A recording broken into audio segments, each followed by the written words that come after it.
What's going on, everybody? It's your boy Thrifty back with Thrifty PS Gamer Reviews. This is the playground. It is our third year as a channel. I cannot freaking believe it. Thank y'all so much. Tonight, as you see, we do have Wara Wana with us. Before I bring him in, there is just one quick thing that I do want to say. I am who I am, and it wouldn't be me if I wasn't honest and from the heart. So there is something, if you want to read it, in the description. If you miss it right now, I'll reference it back at the end and probably in the middle, but it's just a thank you from me to y'all, and here's what it reads. It says, the channel turned 3 years old this week. It is very surreal that I have a YouTube channel and I have all of you who listen, and I want to thank all of you who listened to the lives or watched a video. I started my channel because I wanted, because I love video games but never had the money to buy them day one, so I would get older games and could never find current reviews on them. I wanted to change that. Then I wanted to share my voice with the gaming community. I wanted to create a gaming community that was filled with logic but also fun fanboy nonsense. So I created the playground. Now, 3 years later, we have a Discord. There's a link in the description below.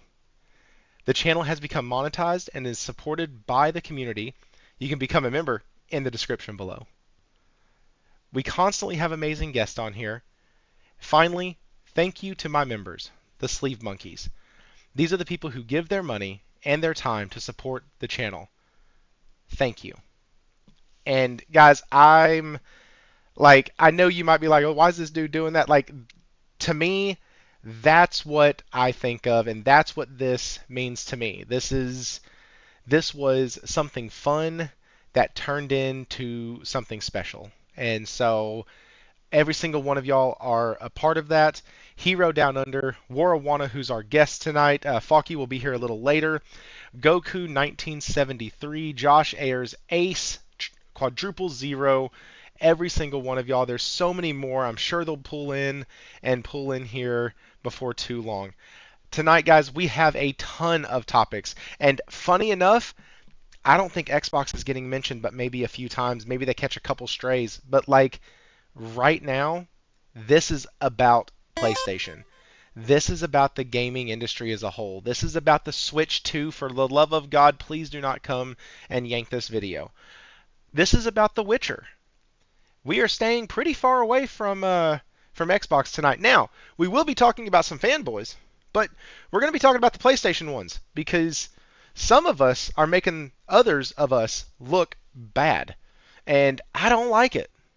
So we're going to use that logic I mentioned earlier, and it's going to be a great time.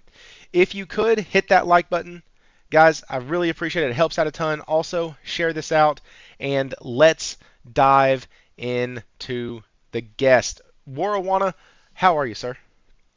I'm going great. I have to apologize though because I didn't prepare a speech. I didn't realize we were doing speeches, and I hope you forgive me, everyone. It's this whole awkward thing. I can just sit here and cry if you want, but oh no, we're not going to pretend to be Xbox dudes today, okay? But yeah, so hopefully it's a great show. I'm sure it is going to be. It's great to see a lot of people active in chat already. I hope it's a blast. And congratulations on the 3 years, Thrifty. Oh, thanks, man. So I stalk you on Discord, and I see you're playing Elden Ring again. How many times have you played that game, and what keeps you coming back to it? What keeps me coming? That's a good question to ask, Thrifty. So with Elden Ring, I've finished it and platinumed it on PS5 and played the DLC on PS5, and I've also bought it on PC, and I've finished it on PC, but not the DLC. And at the moment, I've just decided to go, fuck it. I'm downloading it on PS4, like on the PS5, but PS4 version. And I'm going through and I'm going to platinum it on that. I just enjoy the game, everything about it, a lot of things about it anyway. It's not perfect, definitely not perfect. But yeah, I just really like it. I'm not hyping it up for anyone else. At this point, whether you like that game or not. But no, yeah, and I was just wondering, what was, so spending that much time on any game is weird and foreign to me. So, yep. I mean, I have games I have games that I like going back to mess around in the world for a few hours maybe, but I've never sat down, well, I don't know, outside of Outside Well, of games like Sleeping Dogs, or there's been a couple that I've gone back to, but that's not something I'm accustomed to. okay, so the reason I can go back and it still feel good and fresh is because Elden Ring is so large and there's so much freedom for the player. Straight off the rip, you can just basically go wherever you want, more or less. So when I first did my first playthrough, I was mainly a faith build with the blasphemous blade, and that's basically just like the cheesiest weapon in the whole game. At the time when I started using, I didn't realize it was so OP because I don't like on my first playthroughs like googling stuff, but then later I'm just like, oh, I'm just doing so well with this, like it's great. And then I saw like, oh yeah, it's just broken, it needs to be nerfed. You know, you see people complaining about how good it is, but it's a single player game, so who gives a shit whether it's OP?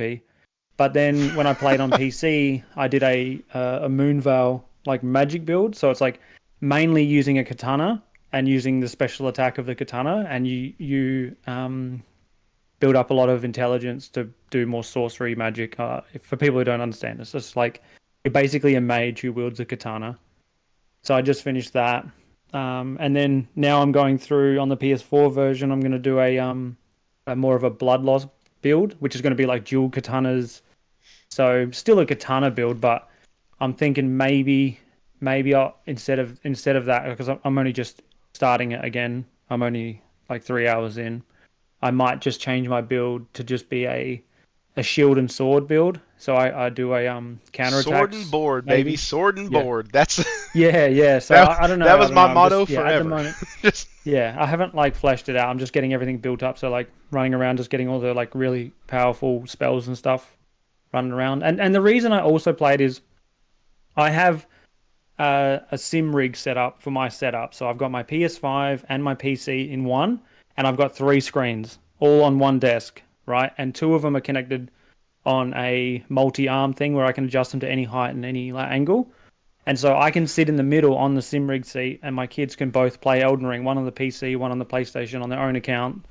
And I can watch them play, and they love just running around. They're obviously 5, so they're obviously not good, but they just have a blast just running around. So yeah, so that's fun as well. Like make it a little bit like family time. I don't want to sit them on Fortnite and anything like that. Like, and I haven't pressured them to play it. They just want to play it because they can just the freedom of just running around. oh no, I pressure my kid to play video games all the time. I like whip and chains and make sure that like they're doing everything they're supposed to, and like if they miss a jump, they get slapped on the knuckles. It's bad. It's bad. Yeah, I'm terrible. yeah, and like Ace is No, saying, I'm. and like Ace is saying, like he said he never finished Elden Ring, he enjoyed it, but then he fell off. Like the size of it isn't going to be for everyone, and like the whole base of how the game is built isn't for everyone. That even diehard Souls fans, a lot of them prefer Bloodborne or Dark Souls 3 or Dark Souls 1. So it's not perfect. Like I'm not trying to say it's perfect, but I just really enjoyed it. Yeah, I do really enjoy it. That's really cool. I often think about like what why do games keep us coming back, and it kind of feeds into one of our discussions for tonight on you know game development, game time, games possibly going up to $100, like all of that stuff. And then there's these gems that we find that dev time takes a long time, because if you look at quality and polish and all that other stuff, even a game like Stellar Blade took 5 years. That game looks absolutely stunning. If it would have Yeah. been less realism, they probably could have gotten it out in. Well, they actually said if they wouldn't have focused so much on making her hair look realistic, they would have shaved a year off of their dev time. So, like, we know that to pay attention to these details in graphic quality, it takes a long time to develop and to do those things. But then we see games like the new Pirate Yakuza that's coming out. It's not like graphically impressive. It's gorgeous. The art style is amazing. But the thing that's attractive about it is the combat. It's the wackiness of it. It's all of it. You're a freaking Yakuza pirate in Hawaii. Like the title says everything about the game. But those come out once a year. It took 5 years to make a Stellar Blade. It took four But it years won't to. take five. Sorry to butt in, but it won't take 5 years to make the second Stellar Blade. You got to That's remember true. that as well. Reused Yeah. So assets, and, anyway, yeah, and yeah. yeah, yeah. And Sorry, yeah, go. also, there was, heck, my son was telling me this because there was a game that he wanted to play that's made in Unity, and he was like, Dad, Unity is now integrated fully into something something. And he was like, I was saying, dude, how do you like? Why are you following this? He goes, oh, because Unity is used in portions of in like some mods to make Minecraft and like all this other stuff, and then they poured it in, and so like that's a game that looks graphically like dog shit, and people play it for thousands of hours, and I know because my son has almost 1,000 hours in it, like Yeah. so. Is the problem the quality? Is the problem some fictitious standard? Is the problem overhead? What is this whole obsession with games needing to be more money? And I call it an obsession because it feels like once or twice a year I'm doing a headline, games are getting more expensive. Like I feel like that in some way, shape, form, or fashion comes up all the dang time. And it's because these game cycles are getting longer, and we want our games now, right? Like we want our games right this second. And so what's your thoughts, man? Would Yeah. you So, sacrifice? Yeah, go ahead. I'll shut up.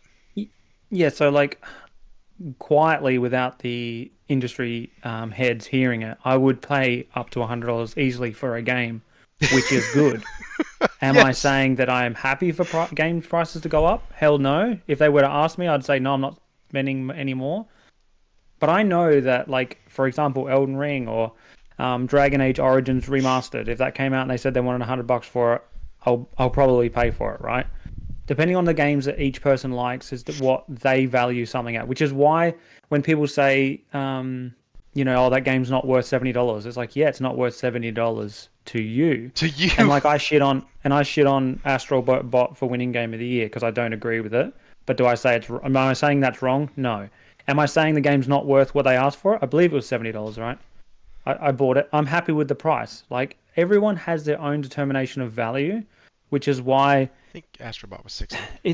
with inflation and all the rest, which we won't go into too much here, but when you say that the Stellar Blade devs took an extra time because they wanted the hair physics to be a certain way, I respect that because that tells me that they have artistic design and they have a design choice that they wanted to follow, and the game ended up taking longer because of it. So be it.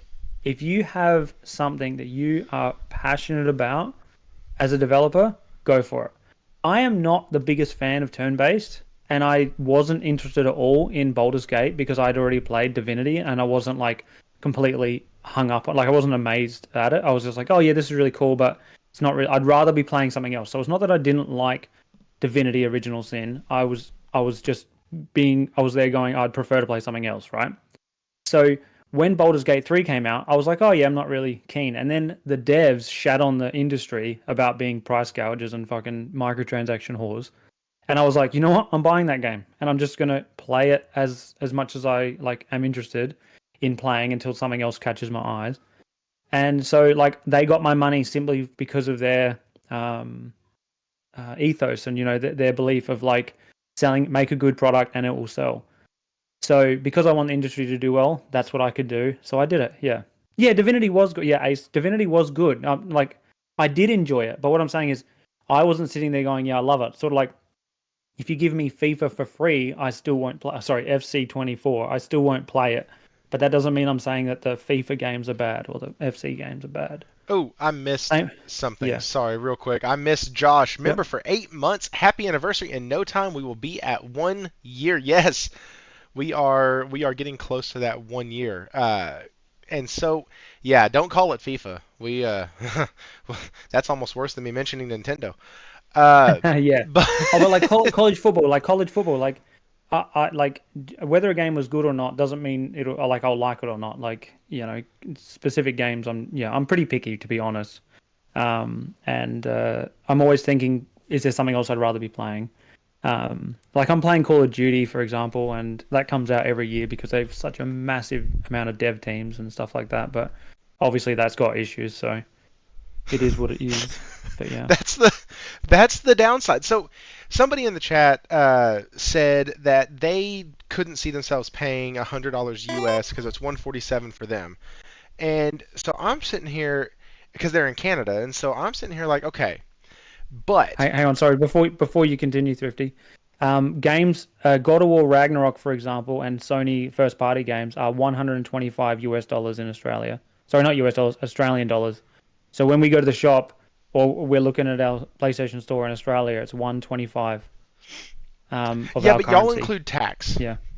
Yeah, no, I'm just saying because he's saying that $100 would put it to 147. Well, if they went to 100 American, we would go to like 180 Australian Yeah, that's or absolutely 160. nuts. Yeah. And it's crazy how because somebody was mentioning how much uh, the earbuds, the Pulse Explorers, are in Australia. And I think they said they were like 240 or something. I think that's what they Yeah. said, but it was like 240 after. That's everything. For us, when they're not on sale, it was about like 222 to 225 depending on where you live and what your Yeah. tax rate is. And so like that, there's like a $13 markup, but on video games, it's like a $20 hit. Like, geez, what? Yeah, so yeah, our goods and sales tax is 10% of the value, right? So if something's like $100, it puts it to 110. That's why, like, that's immediately on it. So yeah, so it is inflated in that regard because like the price always has to say with all fees and charges included, just so it's more clear to the consumer. Wow, that's Yeah. that's crazy. No, they like to hide crap over here. We don't know what we're actually paying until we get up to the checkout. I promise. Well, because yeah, everyone wants their hand in the cookie jar. I think that's the No, issue in everyone doesn't America. want their hand in the Yeah. cookie jar. It's already in there, and the cookie jar is Yeah, my true, true. wallet, and it hurts. Yeah, yeah. But Oh, just so you know, the new president that's implementing these tariffs, I believe, from my understanding, that they're just the same as how our government has already put years ago, a couple of years ago now. Josh probably knows no more about it. If you buy something as an Australian or in Australia from overseas online, that company has to charge our goods and services tax. So my understanding is they're doing the same thing. America's doing the same thing that we've already been doing. But let's not go into politics. yeah, let's stay away from that. But if it makes my games cost Yeah. more, that sucks. Hey, JC 20. Wait, hang on. Let me get the numbers right. Yes, JC 2013 member for 7 months, right behind you, Josh. LOL, keep the great work, Thrifty. Thanks, man. Appreciate it. Hey guys, we have a member goal of 10 members. For every 10 members, I will gift a member myself. And as a sign that I am just super happy to be here, I am going to actually go ahead and gift the first one right now. Not the first 50. Don't do that. Wow. And That what was Dizzy Delta in chat said, I'd never buy a game at full price again. right. Would always wait for a sales at that point. Yeah, 100%. Yeah, like that is why I don't think they'll actually go up because you don't have many people who are openly happy to buy full price games already, and for them to go up, I seriously doubt it. So I should have finished that point before I got sidetracked. But there's this sort of break even point of like how many people will spend the money and versus how many people will just wait for it, right, to go on sale. And then with the so many games being free to play now, especially good quality games, I don't see them going higher, to be honest. But time will tell, and I'm not saying definitively what will happen. Yeah, Well, and so yeah, there's here's nothing wrong the with waiting for sales anyway. Like even if a game's $20, if your budget or your belief is to wait for a sale, then do it. Like I said before, every game has a different value to every gamer. No game like it's worth $70 to someone, it's worth $50 to another person, it's worth $30 to another person. You know, like Thrifty did a video on is Diablo 4 worth $20, and then someone's like, it's not even worth $2 yeah. in the comments or something like that. Like, yeah, he's not wrong. That's just his opinion. His opinion is it's absolute dog shit, and he's allowed to have that opinion. He's not wrong. Yeah. It's sorry, I'm trying to figure out how to gift a member. Whoops! You need It's to have one, money in your no, bank first. no, it's wanting me to gift like 10 at a time or 5 at a time. And I'm like, Um, that's weird. I'll figure that out. But it's And it really is that. Like, because I was on Jez's show and I had mentioned, and it was the first thing that came to my mind was, what would I pay $100 for? Like, they came out and said, hey, we're doing this game, but it's our first one at 100.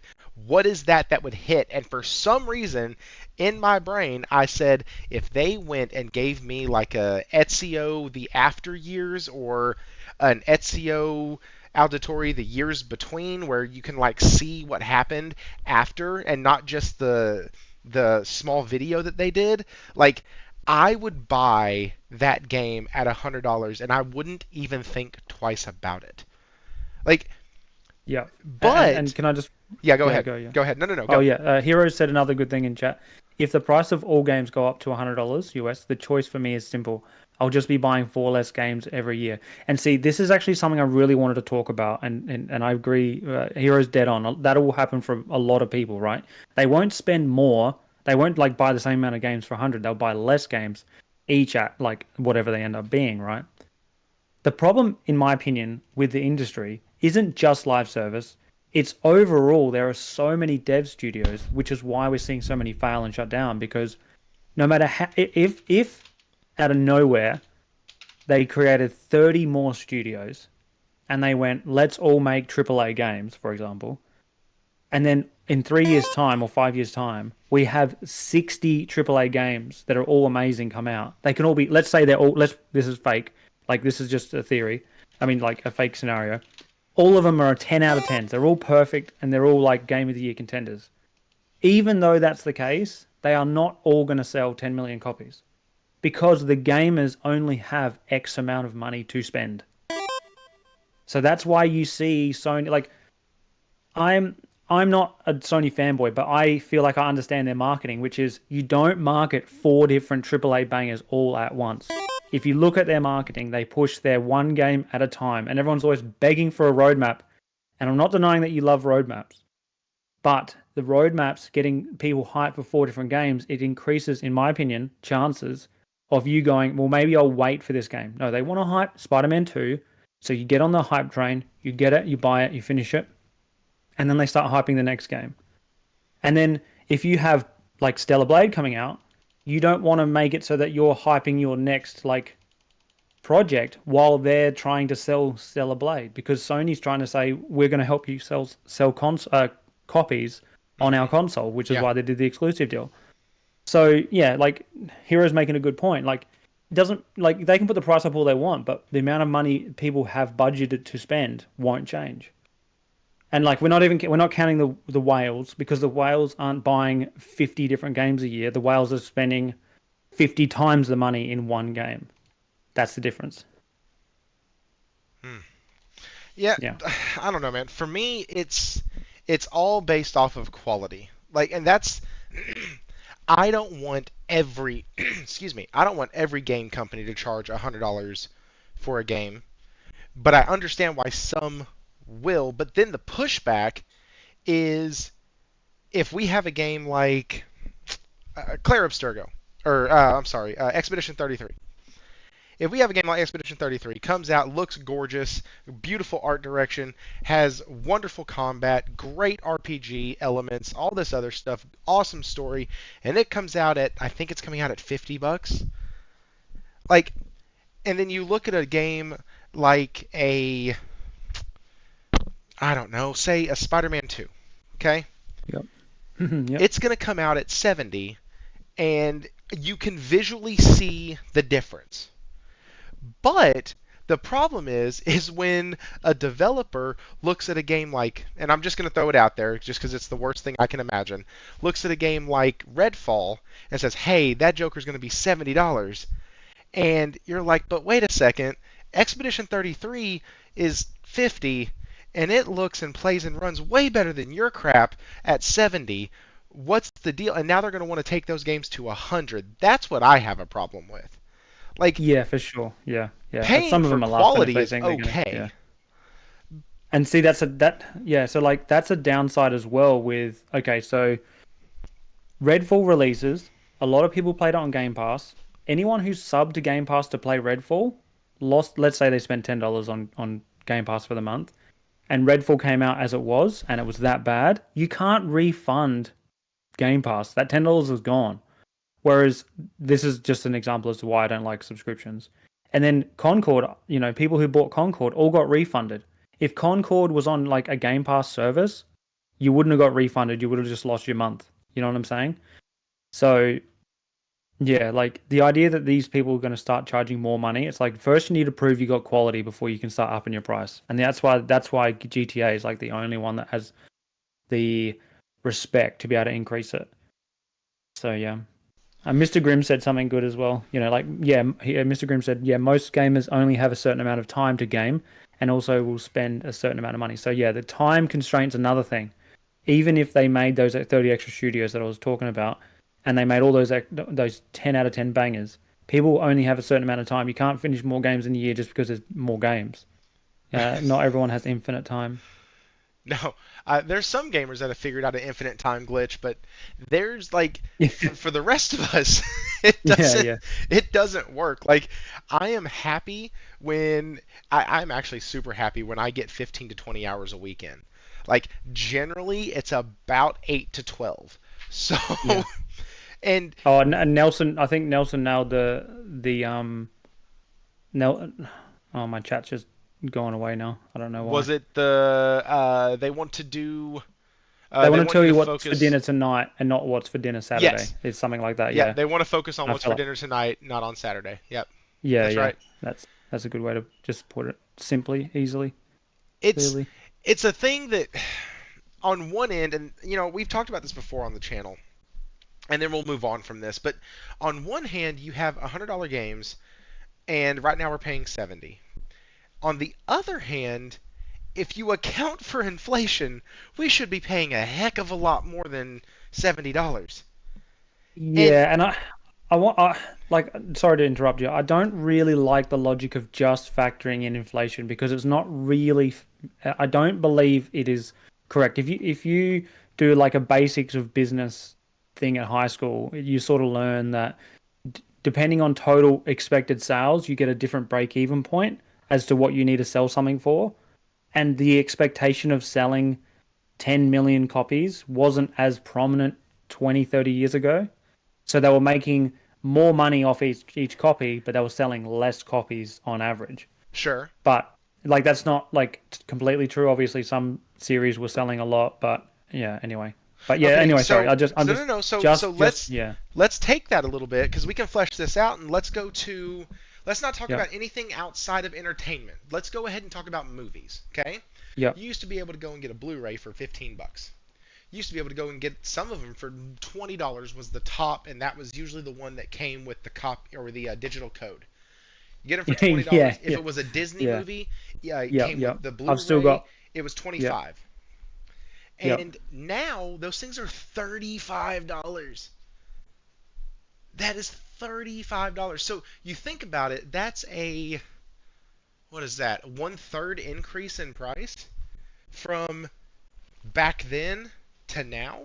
And so you look at video games, you go, okay, well, everybody wants to say they were 50. I never remember video games being 50. They were always 60 or $70.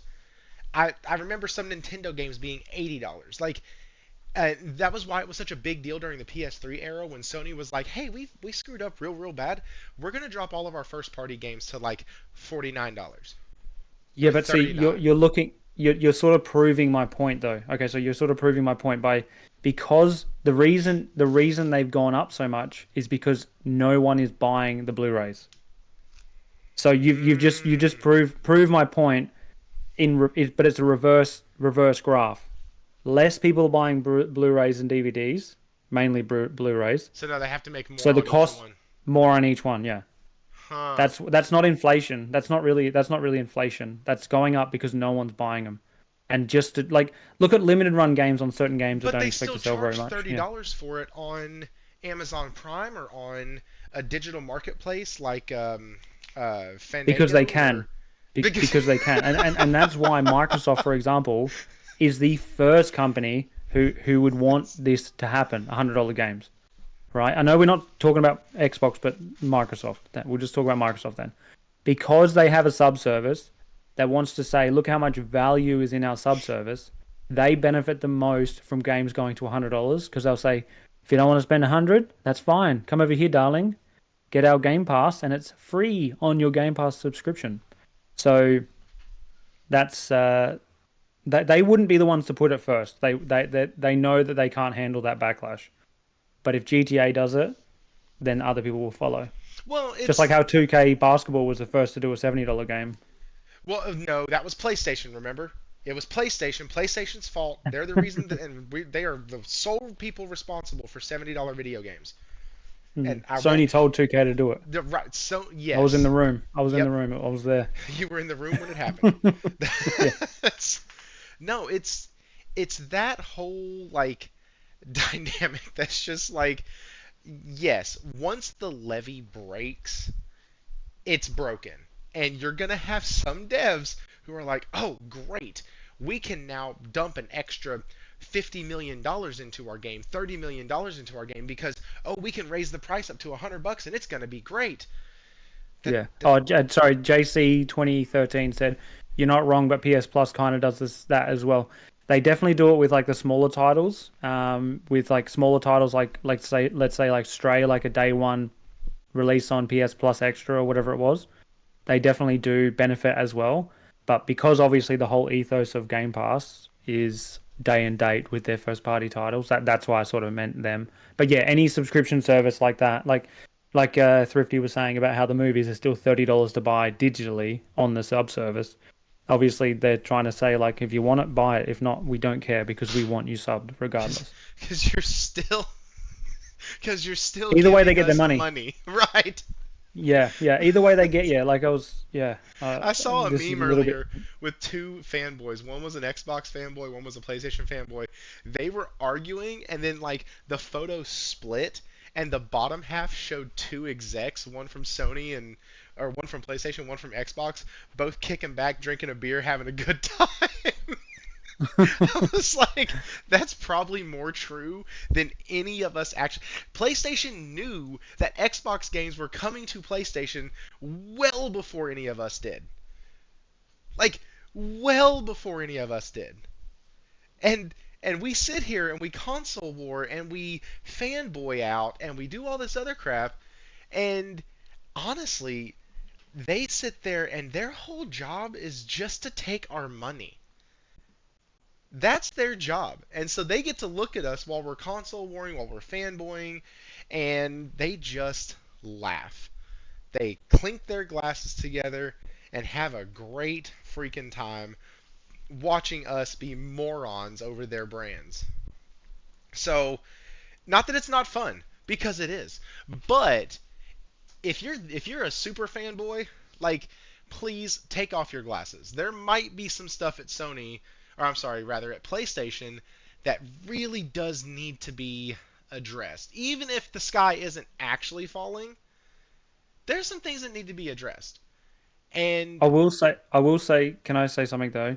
The yes, benefit of the way Sony does things, and especially this gen, which is making sure they've bolstered their first party and their exclusives with third party deals and second party deals. That stuff there is why they were willing to take risks with live service because they have so much. They like people saying about how like, oh, we're missing out on games. Yeah, I'm not denying that, and it's upsetting. It should be upsetting to everyone when a game gets cancelled because it's one less game for the industry, right? But at the same time, in a Sony has BAFTA fellow. absolutely been delivering first party. It's not first party, single player, non live service games to the platform. They've definitely been doing that. So So, yeah, yeah. speaking of that, there's some clips that Falky sent me in, like right before the show, right before he said, "Hey man, I'm gonna be delayed." But one of them was Shuhei Yoshida talking about how Helldivers 2 sold more than Spider-Man 2. And Spider-Man 2, let me make sure I got that. Let me make sure I got that quote from Falky correct. Hang on. Spider-Man 2. Hang on. Yeah, Helldivers 2 sold more than Spider-Man 2. That would mean that one of their most successful SIE funded and published launches is a live service game. Yeah, and GT7 is live service as well. Right. So So if we want anyone to, like, yeah, if people say that live service. Oh, you talk. that's what I was gonna say. If we want to sit there and say that live service, you literally the whole run into what I was saying, perfect. Um, but if we look at live service as this, it's terrible, it's awful, it's bad, 100% always and forever. One, we're lying to ourselves. Two, we're not actually being honest with the rest of the gaming community. And three, we're probably excluding ourselves from a game that's probably a shit ton of fun. There's at least one live service game out there that you can look at and sink some time into. Like, not even kidding. I am playing one right now. It's called Path of Exile 2. That is 100% a live service title. And Yeah, oh yeah, finish. I was going to Sorry. say, and I am loving that thing. But when you try to go all in so fast, it doesn't work in certain scenarios and it doesn't work in gaming. You Yeah, I can't feel like go ahead. yeah, I feel like you can make anything a live service, but doesn't mean it's gonna succeed. Some things don't need to be live service, but I'm not advocating for things to become live service at all. But I will say that anyone who thinks that live service equals bad is I don't know. I feel like they're just being disingenuous, or I don't know. I don't know, but it's okay to not like any live service game. Me, I think I've eaten way too many fucking battle passes in my lifetime to ever look at one again without cringing. I can't stand them anymore. 2 years ago, I was doing the Destiny 2 battle pass. Like I'd finished the season pass or whatever. I can't remember what it's called. I'd finish that like all the time. Now, the thought of buying one, I'm just like, I'm not spending money on a fucking battle pass ever again. Maybe I will, maybe I will. I'm not gonna speak definitively, but I've had enough. Ace, I've had Ace, enough. you hit But it, I'm not man. against live service because I like new content and stuff like that. But the idea that every live service equals bad, like you have to just disregard so many good examples. And like, I'm not the biggest Fortnite fan, but that's a great example. Helldivers is a recent example that Sony is involved with, and GT7 is one that obviously has issues and there's negative sides to the live service aspects, but the positive is just so much content just keeps getting added. So it's hard to yeah. I mean, it's hard to argue, but Ace made a really good point, and it's kind of the reason why I don't get myself involved in many live service games. He said they can be really good. I I think live service is less the problem than chasing trends. Oh, wait, that no, sorry, what he said before. I always worry that if I start playing a live service too much, I'll sink all of my gaming time into it, and that's the fact. Like I know people who Helldivers 2 literally threw them off their gaming for the entire year. Like people who have their games plotted out for the entire year, like Kofi. Last year he missed his mark on I think one or two games because all of February was taken by Helldivers 2. And so Yeah. like Can I just interrupt yeah, just to say something? Dizzy Delta said, when you decide to put all your eggs in one basket, it doesn't work. No way. I don't touch battle passes or free to play trash. It's ruined gaming. In my opinion, I just got a quick story to tell. In my opinion, it's mobile gaming, free to play, pay to win games that have ruined gaming. And they are slowly trying to put that shit over to console and PC gaming. And it's getting pushed back on less and less as the years go on. Less and less it's getting pushed back on. And as an example of like free to play, the free to play mobile games, you got people who aren't even gamers. Like I work with a guy who's a Australian record holder powerlifter and another guy who's a pro Muay Thai fighter. And while the pro Muay Thai fighter is actually a gamer, they both play a game called, I'm not going to say the name because I don't want to make it look like I'm advertising it, but it's like a battle game where you like actively attack other cities and stuff like that. It's like medieval times. And I said ooh, to the is it Game of powerlifter, War? I'm like, no. It's called Total Battle, whatever. Okay, But I'm not. it's It's not a light fucking game. ad. Don't No, but download it. it's light Game of War. I played Game of War for like four Yeah. years. Oh, okay. Yeah, cool. And I said to the powerlifter who's like 55, I was like, 'cause he doesn't play any other games. He doesn't know about any other games and blah blah blah. And I'm like, oh, he's like, yeah, you should play it. You know, when we're at work, he's like, yeah, you should play it. So I tried it and stuff like that. Anyway, him and the other guy were like getting competitive with it. And I said to the powerlifter, I'm like, how much have you spent in this? He's like, oh, I've never really thought about it. Oh He had spent $700 plus that he added up at least. He's like, at least 700 after he thought about it for like 20 minutes, came back later. He's like, over 700. And he didn't even realize how much he had spent. oh, and so in Game of War, it was a game made by Machine Zone, and basically what it was a city builder. You built your armies, built your ranks, you leveled up your castle, and that leveled up your base, and that was like your level. Other things in the city could only be as at that high a level. And Yeah. so, and every time you built something, it took time. Now, the way it works is between levels like 1 and 15, it's each build takes less than a day or less than a couple days. So, like, you have to have some self control. You don't buy anything. You can play all the way up to about level 18 in that game with no money spent. But Yep. then to go up from 18 to 19 takes 35 days. You can Yep. reduce that by buying top ups and buying speed ups and buying $100 bonus bags and all these other things. And then after you get that, then level 20 is like 70 days, I think it was. And Yeah, so, and you just hit a brick wall of progression, and you have to keep spending money. Because I speak to him about it. Like I told him, I said, "Oh, I'm not judging you. I'm not judging on what you spend your money on. I'm just asking, just asking." And they're like, "Oh yeah." He wasn't getting defensive about it. Obviously, he doesn't. It's his money. He doesn't give a fuck. But I was just sort of saying, like, yeah, that's why gaming, developers and that are like, oh, gamers are such sooks and complain all the time because like mobile gamers just gobble that shit up. They don't care. They don't question shit. They're like, yeah, I want to win. Push the win button and just fucking spend the money because they don't give a shit about the balance of the whole industry. They don't care. I don't want to say the word selfish, but yeah, selfish. But like they don't have to be selfless. Like it's their life. They can do what they want, and they get given a game. They're not doing anything wrong. Why should they have a conscience and think of the greater good and the overall industry as a whole? So it is what it is, but in my opinion, that's what's ruined it. And like battle passes are just the bleed across. Like they're at a certain point where they've hit such a wall that the clans they're in, they will kick you out if you haven't bought the monthly battle pass because it gives a buff to the rest of the clan. yep, And it's just like, and then one of them, the Muay Thai fighter, he's like, yeah, I can't keep up. I'm out. I'm I'm out. done. I And it's finished, just, and that's yeah, finally what yeah, happened to me. And it sucked because my brother and I we're 5 years or 4.5 to 5 years apart, and he's older, and well, he has a family, I have a family, and like we've played that game together. He was the leader of the clan, and I was in the clan, and it got to the point where I was hurting the clan. And I was like, well, yeah, heck, right. I'm not spending money on this crap. Are you kidding me? And then of course I did, and then all of a sudden it was like, man, you spent $500 on this? Are you freaking stupid? Like, what are you doing? And I just finally said, I'm done. I can't anymore. I won't anymore.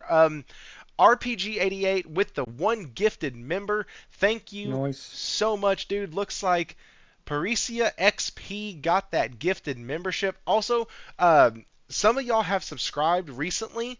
Outside of Chris Coleman, I have no idea who the other 7 are. If you recently subscribed, YouTube did not tell me who you were. So if you're here, just drop in, say hi, and let me know you exist. Because we got an influx of about 5, and I have no idea who the heck y'all are. But, uh, and so yeah, I said we were going to move on from $100 games, and I think we have. Let's go over to. Did you play? Let me ask you this. Did you play The Witcher? Are you talking to me? Yes. Did I play The Witcher? You mean Witcher The 3? Do Witcher you mean the 3. one that the Yes. one that my missus has platinumed and she'll watch me? She'll look over my shoulder while I'm playing against one of the bosses, Okay. and then like critique me. Yeah, I've played The Perfect. Witcher. Oh shoot. Hey, Falky. Falky, what's up, dude? Hello. He's, Hello. Oh man, I oh, thought he you were made it. teasing me. I was like, that's messed up. That's- Hey, Foggy. Falky, what is How's it up, going? man? Did Oh, you save the just world again? doing the grind. Did Nah, it's still as screwed up as it was yesterday. you still?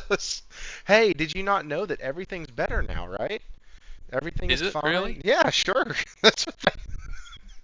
That's what. Uh, Everything is better except for Sony. They are dying. And so, are they really? yes, yes, they are. Do you really want to get into that conversation with me? Not just Don't. yet. We are Hey, getting into Thrifty. it. Don't count PlayStation out so soon. I know, right? Um, so, Sorry, I chuckled because I remembered the conversation from Jez's chat that I had with some dude who tried to say that Sony lost $1 billion because of these two live service games and the Concord disaster. And I was like, can you give me an article? Well, they did this. No, I know they did. I understand that they did it, but can you give me numbers? I would have taken anything. A link to a damn subreddit. Anything. Like, something to say you weren't just spitting this out of your ass. And I got nothing. Josh tried to get something out of the guy. Nothing. If it's a subreddit and I can just look at you and go, okay, that's a subreddit. We don't take those seriously. They're a step below 4chan leaks. Like, we just stay away from subreddits. It's okay. Like, but at least I can say, hey, he tried. He did research. But no, nobody does fucking research. Just like, we're going to pivot, just like the people who are pissed off that Ciri is the main lead for The Witcher 4. They have done no damn research. I have only played The Witcher 3. And I can tell you with the way they set her up that she was the next lead. I wish we had this discussion like 4 months ago because like ever since, because like I said, my missus is like, that's her favorite game of all time, followed by Bugsnax. And like her and I are like so obsessed with The Witcher 3 and like, we love everything about it. And we have always like had this argument about, I'm like, they won't make Ciri, they won't make her the lead role in the next one simply because she's too powerful. And then I've always said, like, unless they do something to nerf her or something like that. And then she said, like, oh, they have to. I can't wait to play as her and blah, blah, blah. Yes. And then you'd read the subreddits and it would just be exactly what I was saying. Like, not the same as what I was saying, but they would be talking about how she's just too powerful. It's not going to be fun to play as her. She's too OP. But the thing is, they also said what I said, which is if they make it so she's nerfed, then it'll be good. And like the trailer just showed that she wasn't like OP, and I'm keen as fuck. And like I'm the first to point out when something's like badly written and woke, but it's I have faith, and that's all I can really say about it. But I'm not surprised that she's the head, like because like I said, the only thing they need to deal with is making her not OP. And that's super easy. Yeah. Exactly. Falky, I want your thoughts real quick. Like, did you play The Witcher 3? Did you play Witcher 2? Witcher 1? What's your thoughts on Ciri being the main protagonist? Played 3, finished it, and the DLCs. I've played a little bit of 2 and about half of 1. Read all the books except for the new one that's just come out. Hasn't been translated yet. Watched the TV series. Read I have found comics. myself willfully ill-prepared for this conversation. And the long and the short of it is, Ciri's probably the most interesting character you could have as a lead because of, yes, she's too powerful. However, she does not necessarily know or realize the extent of her all-powerful ability, depending on what time phase we're looking at. Because, spoiler alert, Ciri can time shift. That's what Corey just alluded to in the chat. Can I just say something to Zero still? I agree that the writer of the books doesn't agree with like decisions they made. However, he also didn't agree with the decision they made about Witcher 3, and no one cared at that point. That's all I have to. But that's I'm not being mean. I'm just being like look into it, and you'll see that he doesn't agree with the changes that they made for Witcher 3. But there was no outrage at that point. That's just an open-ended statement. That's all I'm saying. So what sparked this investigation into The Witcher 4 today? Because this was not on my bingo card for something to talk about tonight. I was watching a video and somebody was talking about how The Witcher 4, or I'm sorry, The Witcher like IP, the video game rights to it was purchased from, or not video game rights, but like entertainment media rights was purchased from the author of it, lock, stock, and barrel, for 10 grand. And the barrel, right? Yep. Like, whoa. 10 grand. And then, because the guy literally, the author is on record saying, I thought it was going to flop, I wanted my money now, and the last time we tried something with The Witcher, it was a disaster. So I wasn't taking my chances, and I was going to get paid. Yeah. and can I just bring up two examples as well to sort of like I don't want to make it seem like I'm fully defending it because I do understand that some people are upset because of the law and stuff like that. Okay, two examples.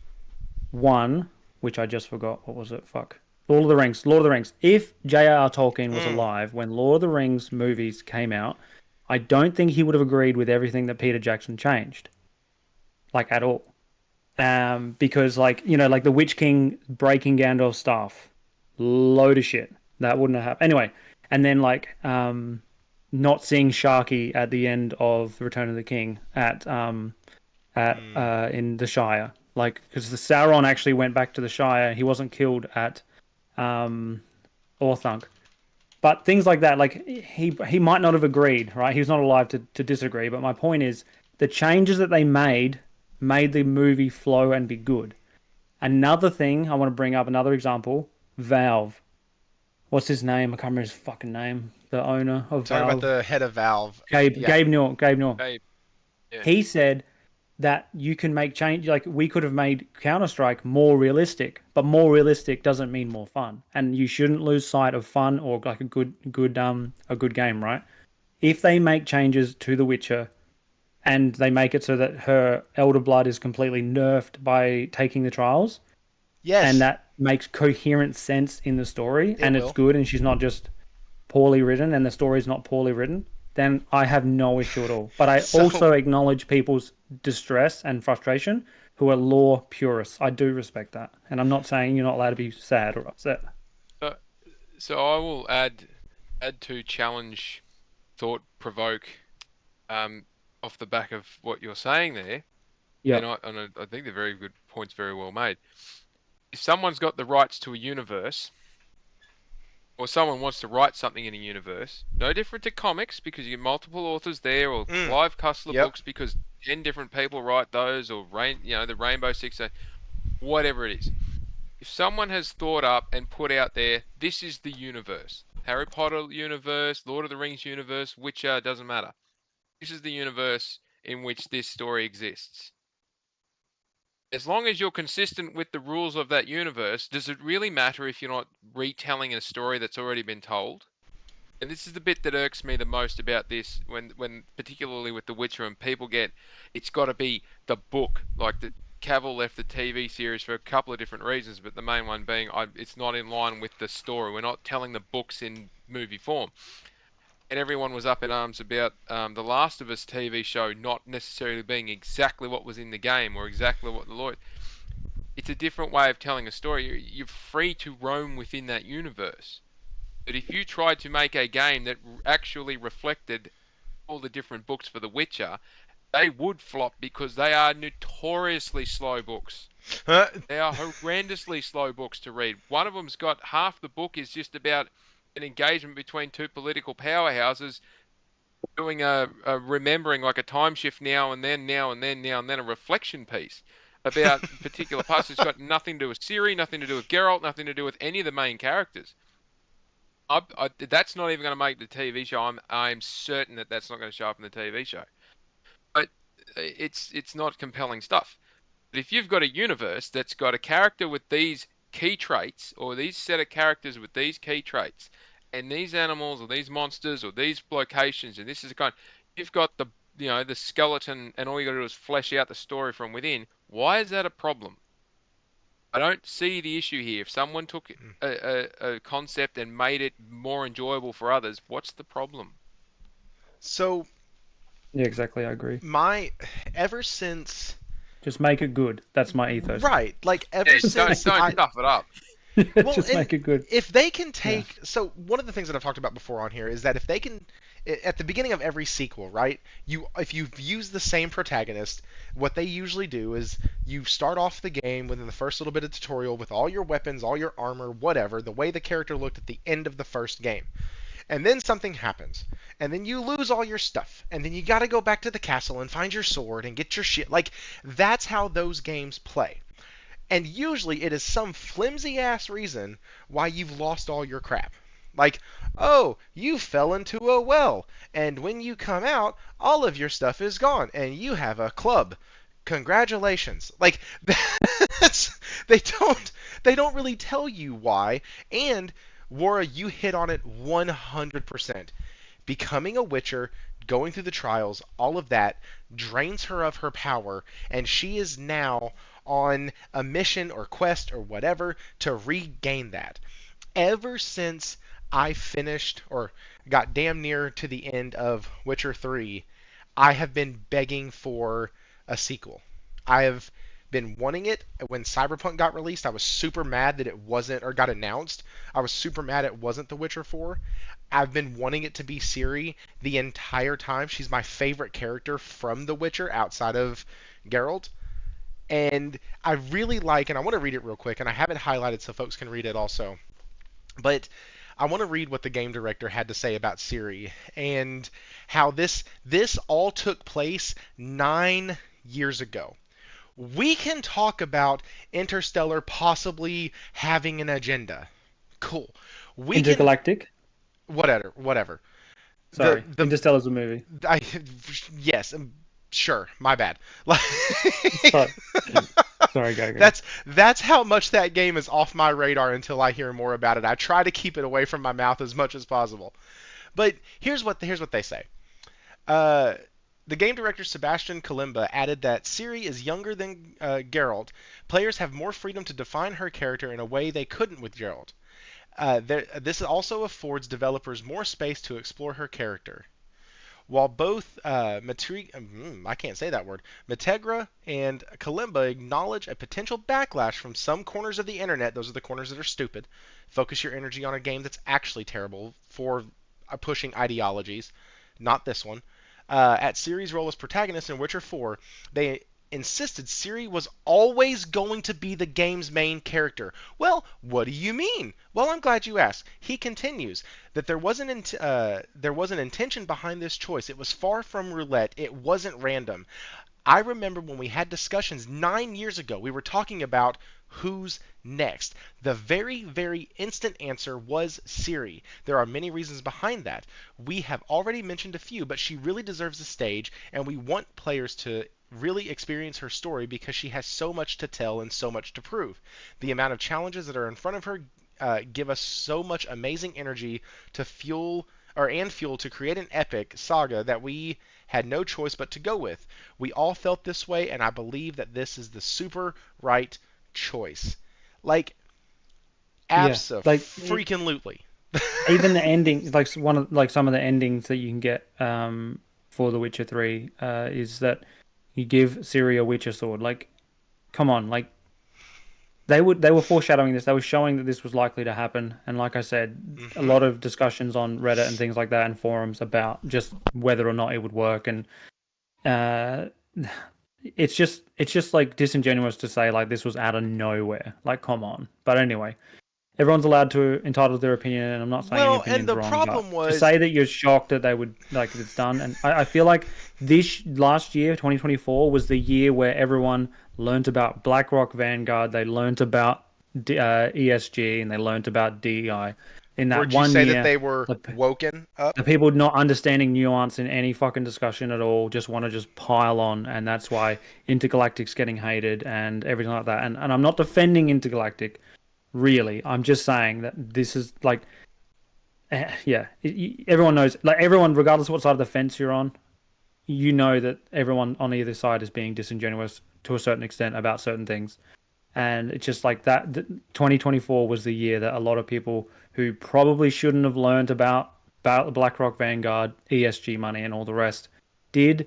And with that information, they ran and just were disingenuous, or just maybe not disingenuous intentionally, just misunderstood a lot of things. And then now games are just paying for it. So I don't know, and I'm not defending like badly. Like, I just want good games. Again, just want good games. I don't care what the characters look like. I don't care what the characters' sexual orientation is or what gender they are. I just want good games. And not me. If give me it's give me a strong jawline and a samurai sword, and baby, I'm there. Name me a sex tape. Yeah. So it's just that for me, that's all it is. And I'm not saying my opinion is correct. I'm just saying that's just me. I just want good fucking games. Yeah. Hey, Outsider Gaming Night. I saw that and I appreciate it, dude. Thank you so much.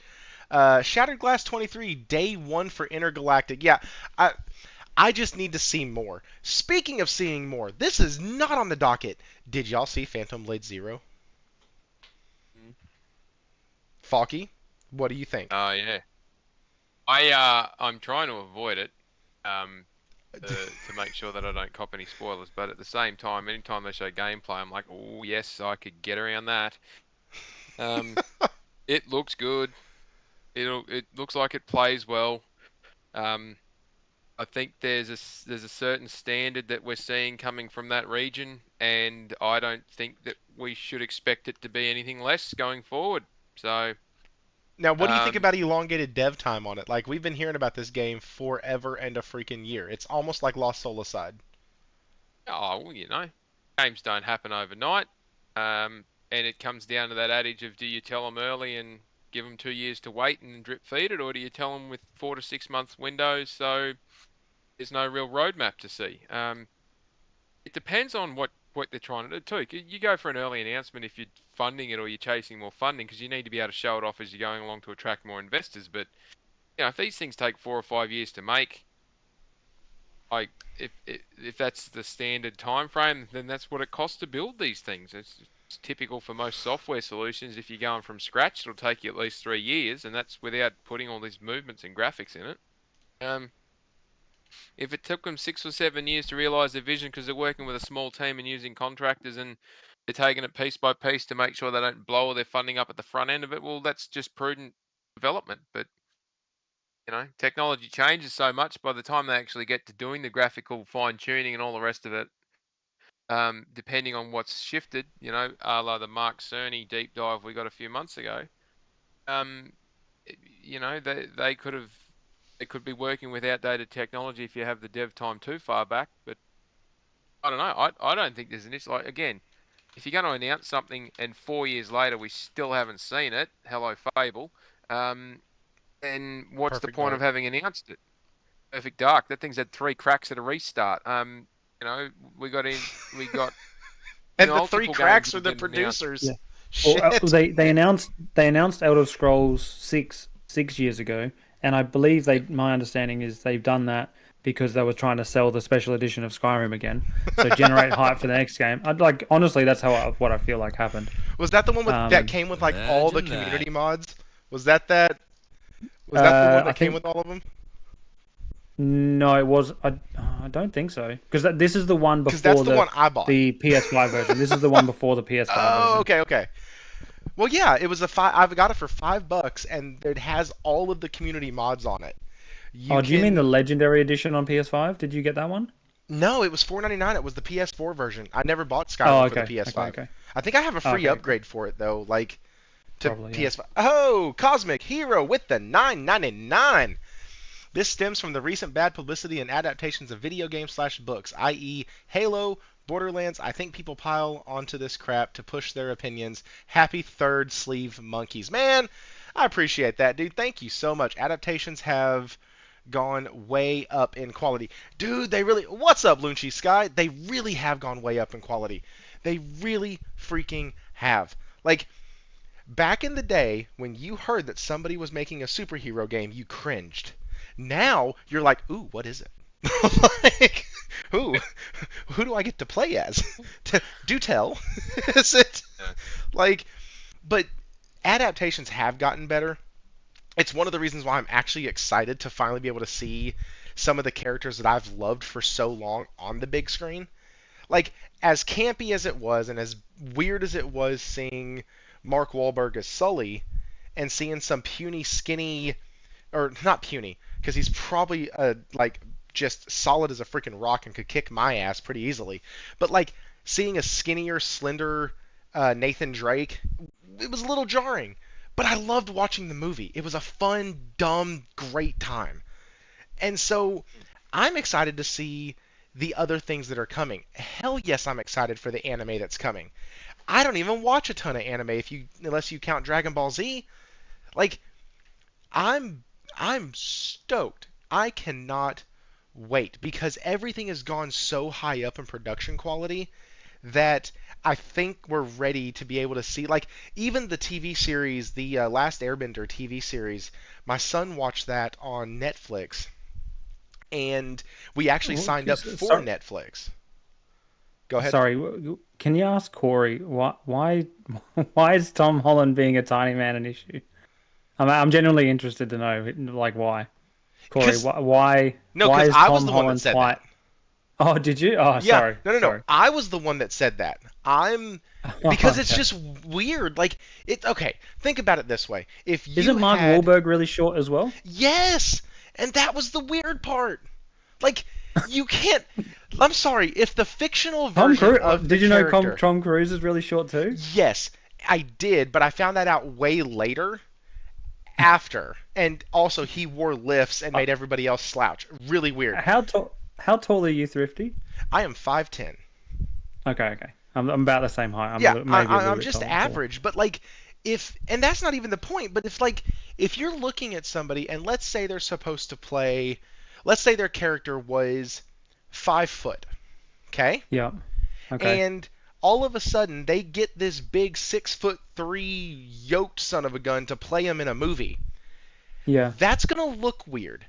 When you have Nathan Yeah. Drake So climbing all over shit, big ass muscles, ripped all to hell, jumps up okay. like, and then you put So a like a do you scrawnier have an guy, issue it's just with weird. Wolverine, the actor who plays Wolverine? I can't remember his name right now.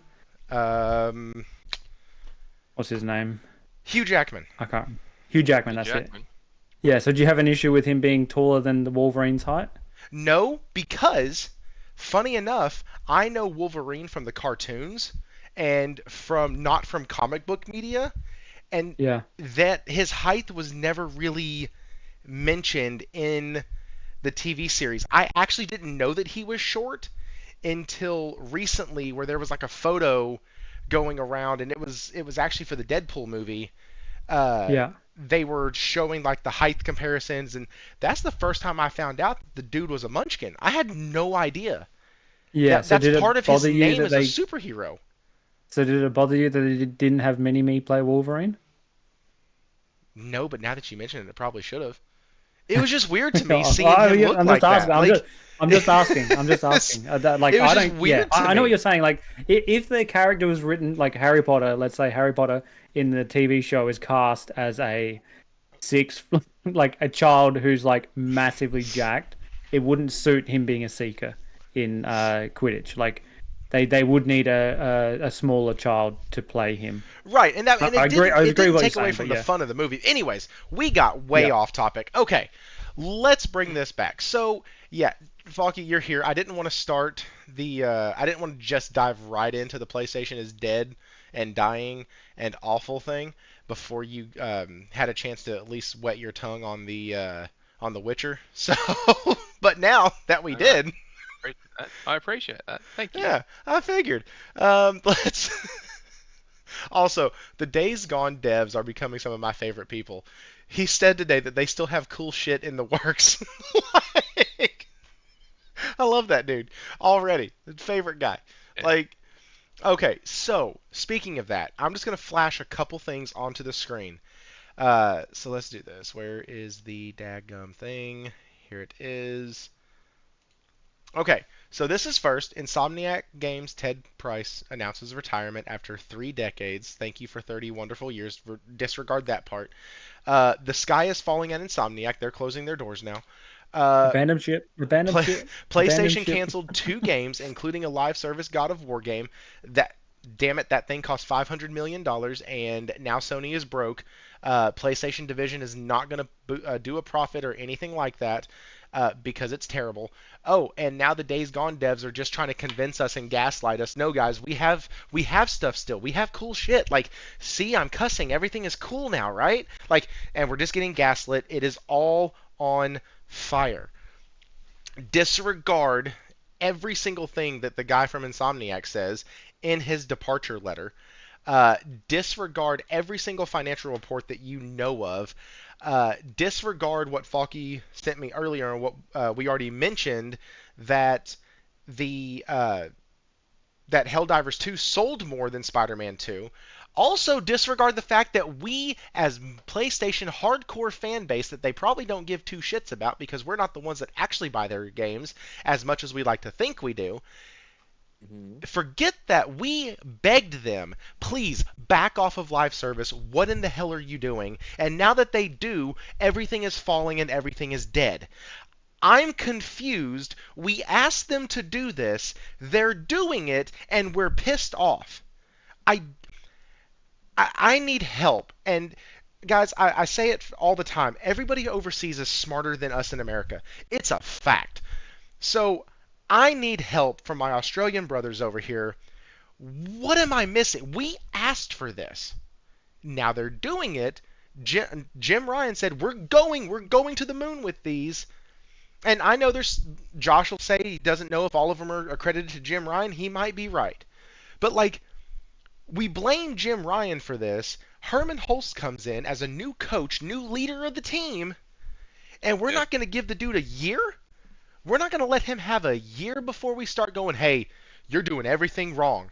When he's doing the... God, that's fucked up. I did what you asked and you're still pissed off. Like, anybody who has children understands what that feels like.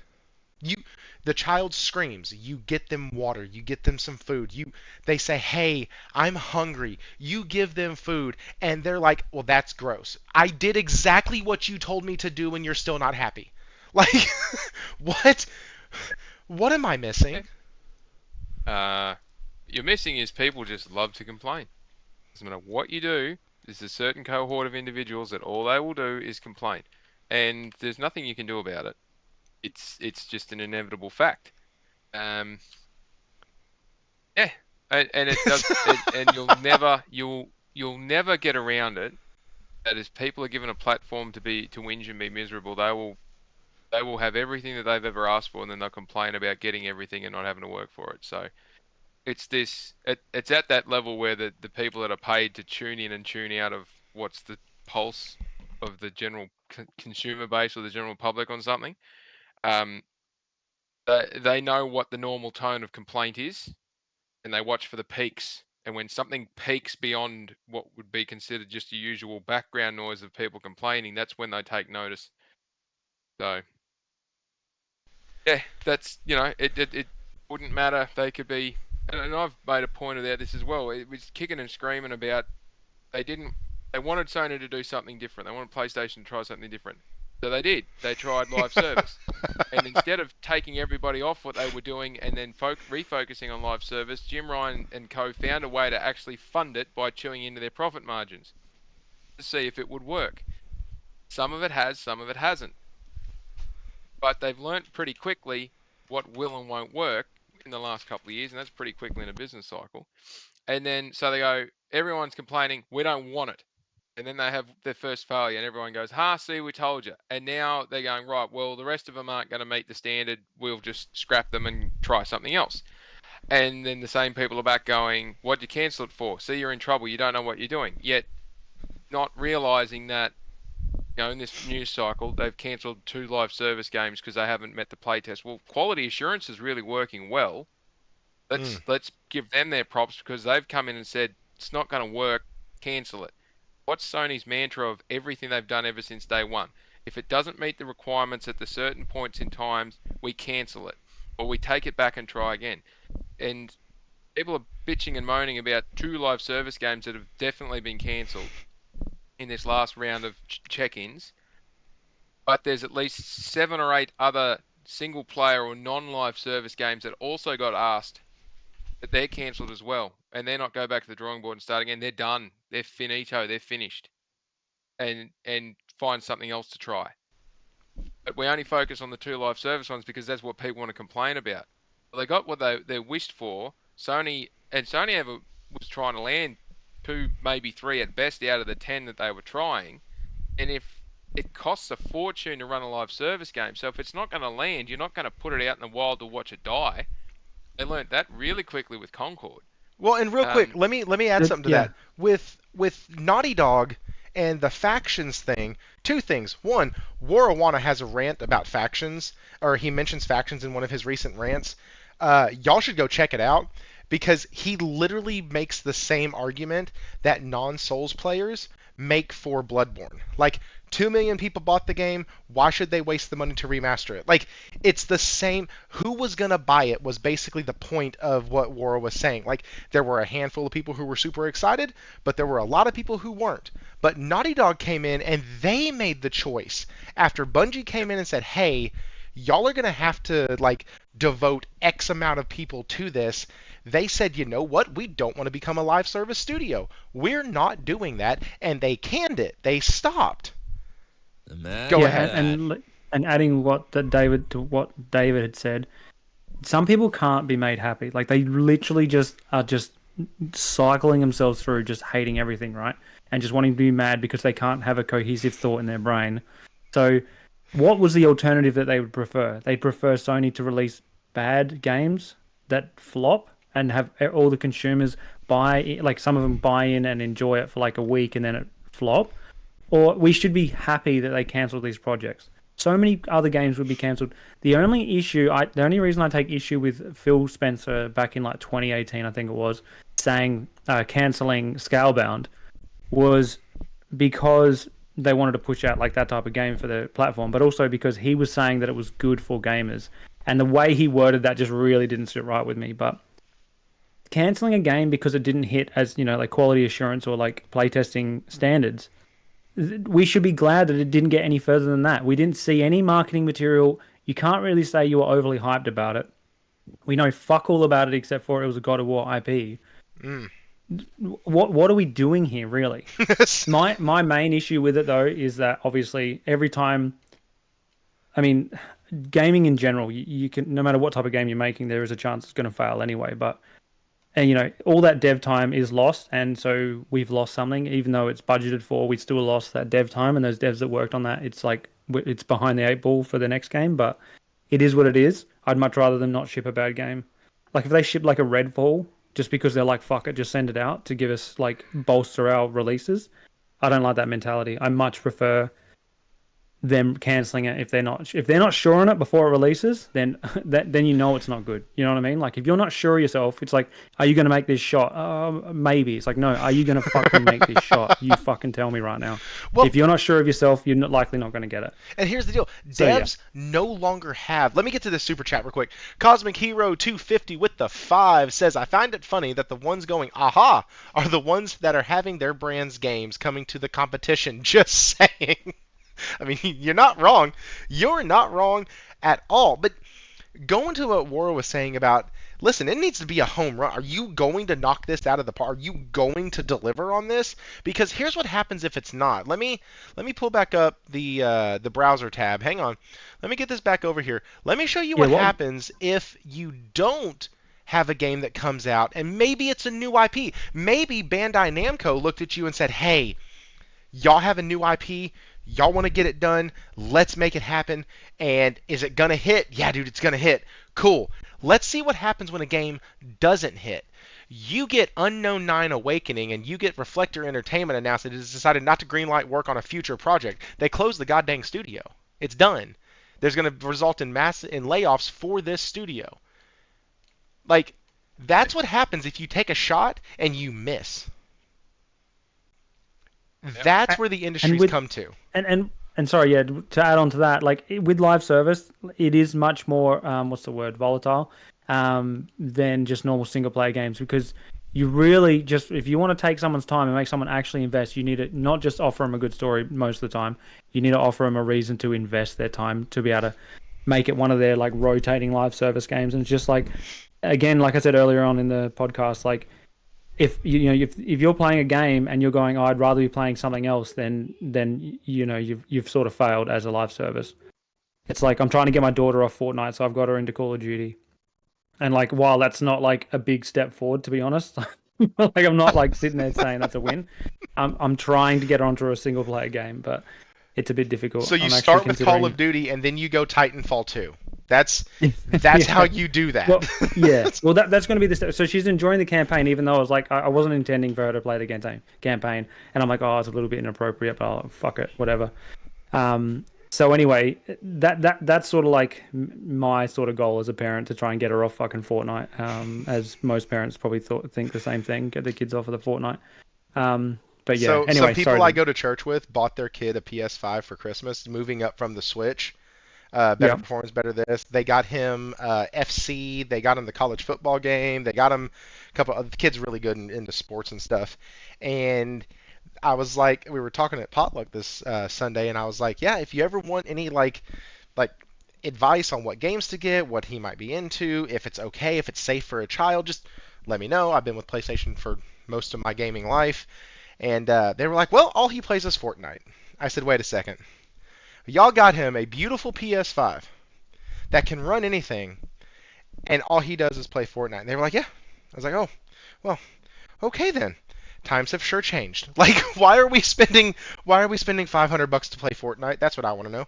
Why are we why are we yeah. spending that? Oh, well, it's their money, whatever. Yeah, It is their like money, but still, yeah, holy like cow. Nelson said, he banned it preemptively from his kids. And then Roblox, yeah, I've told my daughter I don't want her on Roblox.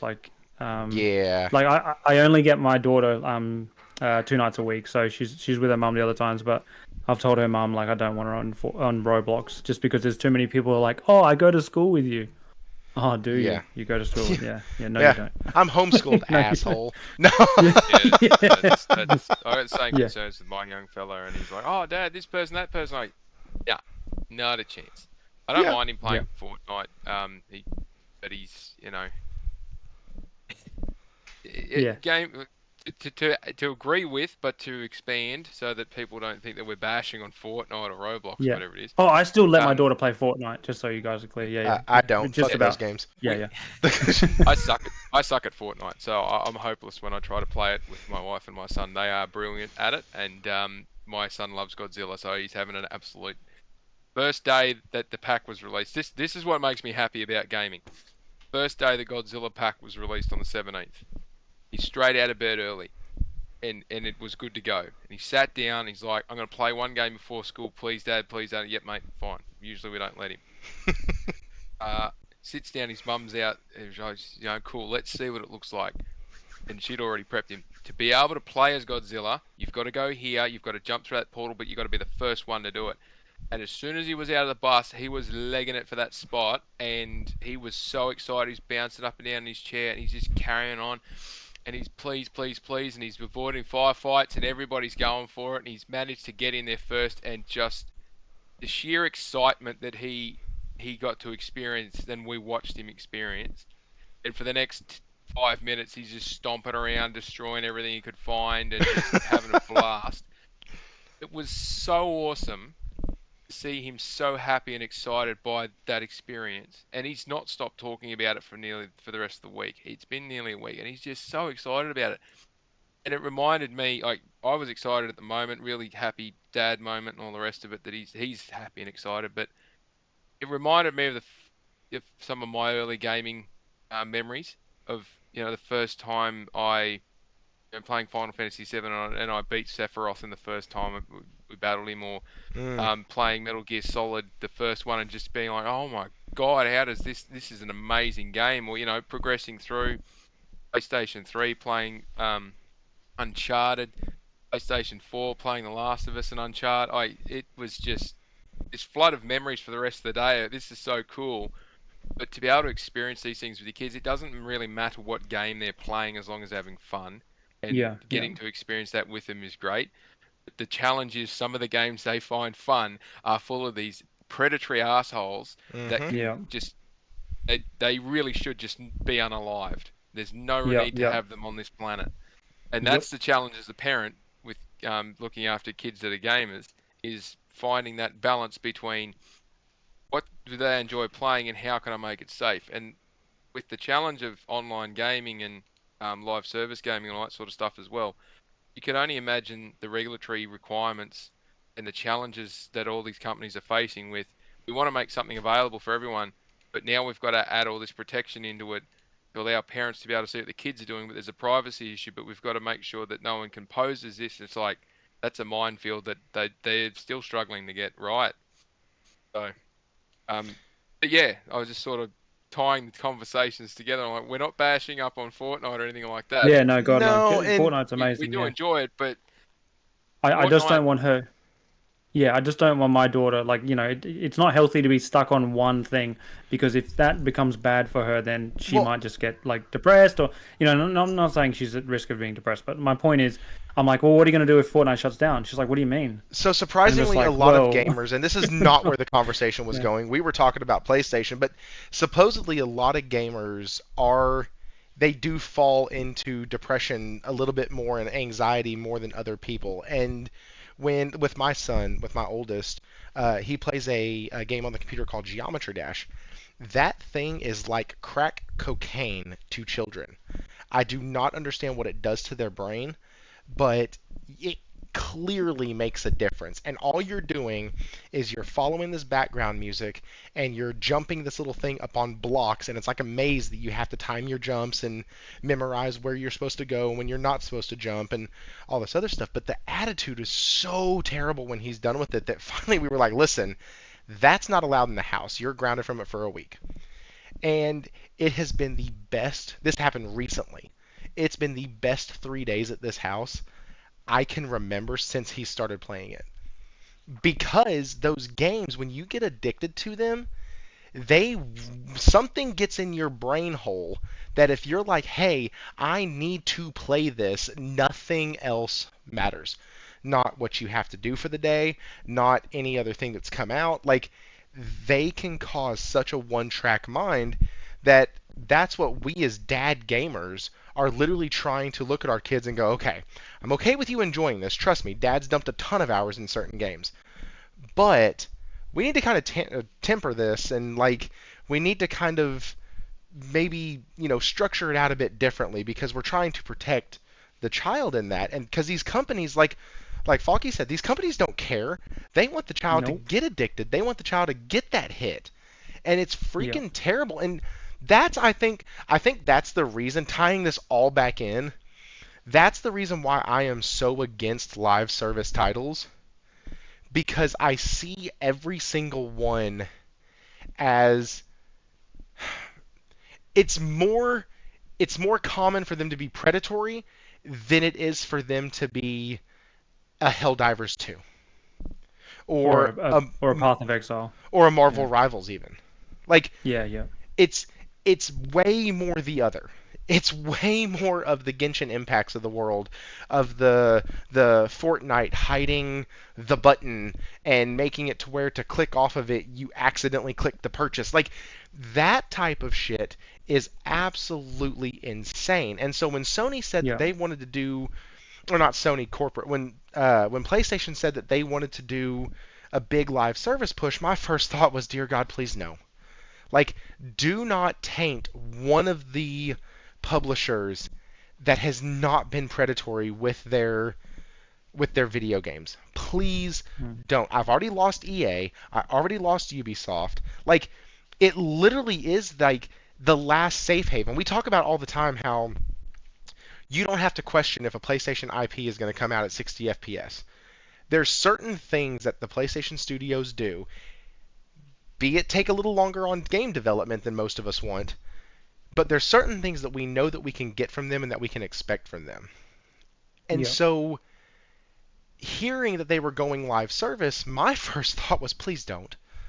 And now they're not. Like they're still in it, but they're like, "Hey, you know what? We're going to pump the brakes." And so I feel like at least I got the PlayStation of old in the present. Does that make sense? Like I got the Yeah, yeah, PlayStation that's like we're going to have a yeah. couple things, but we're not going to go completely batshit crazy with it. What do y'all think? Well, yeah. well, So like the main reason I wanted to get my daughter off Fortnite was not just because I hated Fortnite. It's about having a rotation of games. And I said to her, I said it's because I want you to get and experience a start, middle, and an end of a game and feel that accomplishment.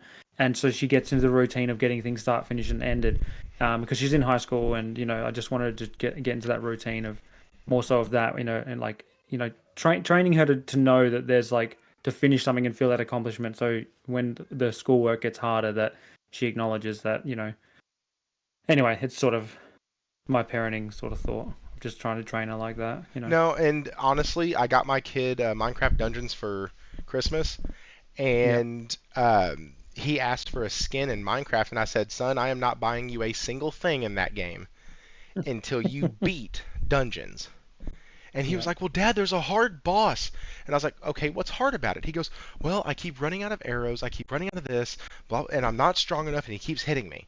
And I was like, "Okay, do you know what grinding is in a game?" Mind you, he has over 1,500 hours on his Switch. And he was like, "No." And I was like, "Oh, God, because all you've played is Minecraft." Okay. I was like, so, and I had to like break it down in Minecraft terms. Like, okay, so you're trying to build this big structure, but you need all of these things to do so, and you don't have them. And let's say you run out. Well, now you got to stop, you got to go collect more, and then come back. I was like, that is the same exact thing, except you're collecting experience points, like to level up and then come back. And then he tried it again the next day, and then he was like, "I'm just done. I don't want to do it." I said, "No," because it teaches that Perseverance. some things Yeah. are hard, and that's okay. Like, Yeah. I am playing First Berserker Kazan demo, and oh, speaking of that, quick aside, uh, after the stream tonight, there will be a members only stream to finish up the demo of First Berserker Kazan. So, uh, yeah. But I'm playing that right now, and honestly, when I was playing it, I was getting my ass kicked by this one boss, and I was getting salty as hell. And everybody on the stream I know heard it, because I was like, "Man, fuck it, I'm just gonna quit. This is stupid." And like literally that was my mentality. But then the next time I dodged or I parried a little bit better. My timing was a little bit better. And then I died. And I was like, "Shit. Okay, I see what I did though." Heck, there was one part where I kept dying to a plague, and I was like, "Oh, I have things that make me resistant to plague. I should probably equip those and use those potions." That makes fucking sense. Okay, cool. And it never felt oppressive because I felt like I had kept gaining ground. And then when I beat it, I was giddy as all heck. I was so freaking happy that I beat that stupid polar bear. Oh, it wasn't a polar bear. It was an abominable snowman that had the icicles on the back. And it was really cool because I beat it. And I didn't just beat it a little bit. I had to beat it again because the game fucking resets because the save point is 3 miles back. Anyways, that's neither here nor Oh, there. the things that kids don't have to deal with. Save points. Whew, get some Yeah. Yeah. PTSD on those bad boys. Yeah. Oh my god, yeah. But like, so I know we took a big aside, and I do want to get back to this. We have the Insomniac Games head Yep. saying he's out after 3 decades. At least that's what people are floating out on the internet. I'll be That back in 2 secs. cool. That Oh, he quit. That he blah blah blah. Now he is retiring. Let's yes. start off by saying that he actually points it out himself that he is retiring and leaving the business. Like, "I'm proud of the numerous Insomniac employees helping blah blah blah blah blah. Over the last 30 years of leading, I felt it was simple to step aside, pave the way for our team. During the last year, I had the opportunity to work with senior leadership teams at Insomniac to create a succession plan that I know will provide the continuity, stability, and strong leadership necessary to deliver more of what fans cherish over the next several decades. So I'm happy to announce," and he goes into announcing these guys. Let's see, where was it? Speaking of which, despite challenging strong positions, where was it? Several weeks with the news, predicting challenges ahead, extreme weathers, talking about the fires in Los Angeles. Oh, shoot. Aspect of the culture. Speaking of which, our fans building games. It's Okay, near the end where he's saying he's out, isn't it? well, here's the other thing. As a result of the team's persistence and collaboration, we're in one of the strongest positions we've experienced in years. With each game in development looking beautiful and playing fantastic. Do you know how excited that I read this whole freaking thing, and it was Zubitech I saw posted it, And Yeah. I follow him, and so I immediately quote tweeted him and put this on there, and was like, all I heard was they have multiple games and they all look and play fantastic. That's that's because once I heard him say he was retiring and leaving the industry, I don't give a shit anymore. He's 30 freaking years. Let the man retire. He's probably made millions. Who cares? Go ahead, Yep. Falky.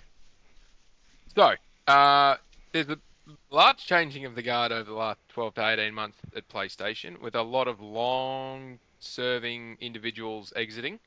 Um, Hmm. and as I said, the same thing when Shuhei said he was tapping out. He'd had enough for various different reasons, and his reasons are all legitimate. Um, 30 years at one company is a long time, and you see a lot of things come and go, and it really depends on whether you're up for the next challenge in rotation. So when you change out senior management, there's obviously fresh ideas, fresh position, fresh perspective. CEOs and chief ops officers and that come in with a a decree from further up the chain to say this is the strategy we want to deploy, go forth and do. So and they've split PlayStation at CEO level to be games and services, and the other side is hardware. So um, it allows them to be a bit more methodical in how they approach stuff. But if he's done 30 years and had massive hit after hit after hit after hit, what's the challenge? What gets him out of bed? Because let's not market this around. Most of the people who are throwing commentary around on Twitter don't have the drive to get off their ass and do anything. And they're talking Exactly. about people who have got such high levels of Facts. motivation that you could not conceive how much they need to be driven to do something. It's akin to professional sports players, and in some instances, senior executives are more driven than some of the greatest NFL or basketball players, or golf or tennis players or anything. They are, operating on 4 or 5 hours sleep, fitting in training routines that could put them in the marathon, and achieving massive hits every day at work, and dealing with stuff that most people couldn't even conceive as being a problem to deal with. And it's difficult to get out of bed and do that day in, day out, when all you're doing is pissing on fires most of the time, to be honest, because you're never dealing with people calling you up saying, hey, this is going great. You're only ever taking phone calls where there's a problem and they need you to fix something. So if he's put in 30 years and had all that success, when you sit back and look at the talent that's coming up underneath you and who you're working with and all the rest of it, when you assess, with the changes above him and the briefings they will have had with what's the next direction, mid-range plan, and all the rest of that, and you sit back and you go, you know what? These guys are looking after it. These guys and girls are looking after it. This is in a great position. What's my motivation to keep going? And you go, fuck it. There's nothing that's going to drive me to keep performing. And when people at that level see that drop off, they'll pull the pin and quit. And they'll just say, yep, thank you very much. I've had enough. Pass the baton on to the next person. I'm going to go and enjoy my life. Because if he's 30 years in it, he's at least 48, 49. He's probably, at a minimum, I haven't Wikipedia'd his age yet, but if he's anything, 48 to 52, well, you want to enjoy what's left of your life, surely, because he's put in some hard yards. Um, and I think, yes, it's a big loss to the industry, but he's not completely lost to everyone. He hasn't passed away. It's still an opportunity for him to be involved somewhere if he wants to be. But for someone that kind of passion and love for gaming, and he's saying, he's signing off from that blog post, going, I'm just going to become one of the fans, and I can't wait to see what comes out. Yep. Aside from the bugger still being under an NDA, so he can't tell us what's coming. Um, Welcome to the club. We've got T-shirts and coffee mugs, and we catch up every Tuesday evening at 6 o'clock. Come and join us. We sit around, we talk games, and we're having a good time. So he said he is Wrong with retiring that? from the industry by the end of March, and one of the things that really caught me was at the end he says, plus I can't remember the last time I played any game and wasn't unconsciously scanning for bugs. I'm ready to break that habit. This dude has given 30 years to making sure these games come out wonderfully. We talk about Insomniac being wizards all the time. They're not bringing in. So here's the weird thing about Insomniac. Literally, they seem to do everything right as a studio. they seem to do like the way they're structured, the way they've hired from within, they promoted from within. They're not bringing in somebody from EA to manage the division now. It's and more than likely they are going with the three heads of whatever three projects they're working on. And I mean that would make the most sense. Square Enix actually did that for a little bit, uh, where the heads of Square Enix were all people who were working on individual games with individual teams. Uh, that's not unheard of. And so, because I was watching some of the talk on X, and they were like, "I hate the three system approach. I hate this." I don't. Do you realize how bottleneck shit gets because Todd Howard wants to have his hand on every fucking thing that comes out of Bethesda? Yeah. What'd you say before? We're 6 years into the Elder Scrolls 6, and he said that wasn't going to start until they'd done Starfield. And so we're what, 28, 29 or something like Yeah, that was is when Wara we who can said that. expect to get. Like, it's insane. Oh, and because he's got to put his fingerprints all over it. Nah, glory chasers. That's all they are. Stats and glory chasers. Yeah, I can't stand Todd Howard personally. Moron. Well, glad to know you're back, Wara. But yeah, like that's So here's the deal, guys. The sky's not falling. Sorry. It's No, it's no, no, no. not. No. Right. Yeah, it standard pattern of what goes. People announce that there's announcement of cancellations. Well, they're not announced. Some assholes said something they shouldn't have. It's gotten into the media. It's been blown out of proportion, and it's not the actual truth of what's going on, or it's not the whole picture of what's going on. And this shit, like, I sent you that thing on Twitter earlier.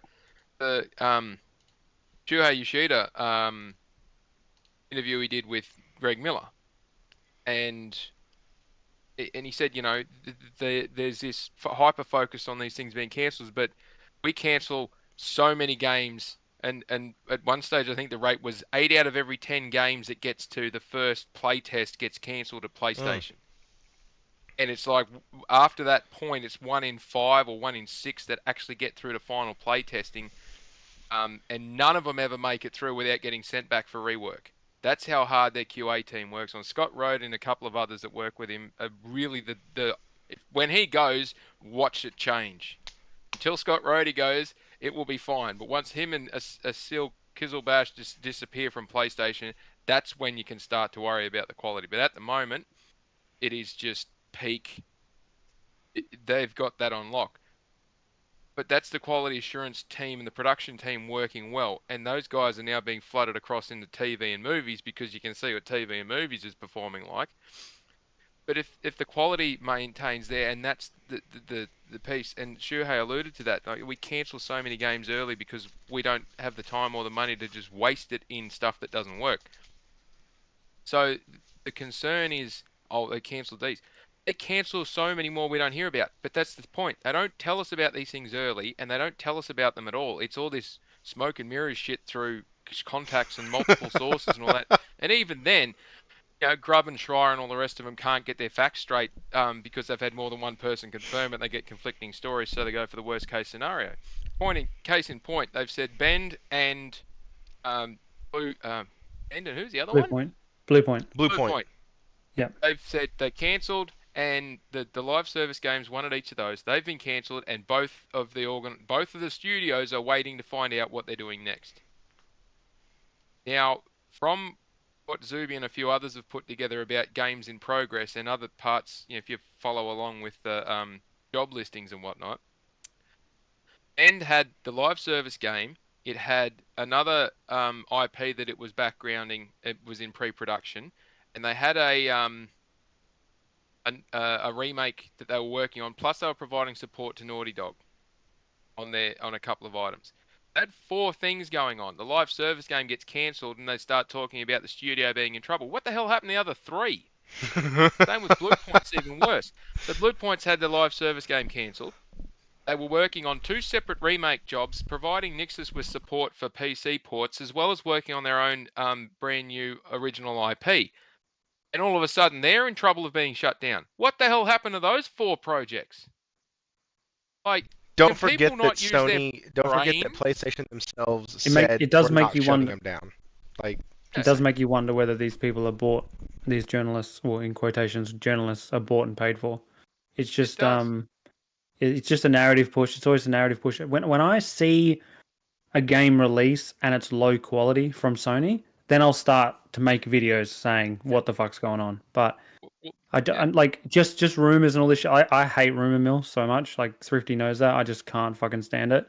And like, it's just all this stuff. Like everyone knows that if you make 10 live service games, you'll be fucking frothing at the mouth for making profit on one, like for one of them succeeding. And yet we hear about 2 live services being cancelled and a couple others before they're released, and just skies falling. And it's just like, it's just cringe. It's just cringe to act like that's the end of the world. And like you said, they cancel so many more that we wouldn't even know about, actually. And that's just the way you do business. And that the thing that irks me the most there is it's the cycle. It's bad. They do the cancel. Typical Sony cycle. bad. They do the test. Sony bad. They do the test, and then the cancellations happen, and then it leaks to the media, and then there's a couple of weeks of they're in trouble, and then the financials come out, and Sony's financials are due out the week after next. So keep this sequence in mind, because this happens like clockwork. Yeah. They've done the test. They do the cancellations and whatever it is. They're 2 weeks out from the financials coming out. The media will run horrible stories for the next 2 weeks and completely forget about everything that they've got going on, because they don't tell us in advance what's going on. It is what it is. Completely forgetting about all the awesome games that are coming to the platform, regardless of their first or third party, it doesn't matter. And we'll get the financials, which will show an improved point for the December quarter, and it'll look miraculous. I'm almost convinced, the way the stock price is moving at the moment, that there's something coming that's going to look pretty good. Now, it might not affect the forecast, but the December quarter is looking like it was a good time. And we'll see a healthy and successful Sony overall, but gaming and network services, which PlayStation is of, will be the underpinning point of that performance again. And then everyone will go like, oh, wow, look at how great they're doing. Oh, why don't they spend more money on more stuff? And we're back to square one. Like, well, we can spend more money on more stuff, but then you don't like it, or you can criticize and carry on. So are they in trouble? No. If they were in trouble, we would not be hearing about a couple of games being cancelled. They would be rushing everything they could get to market out the door.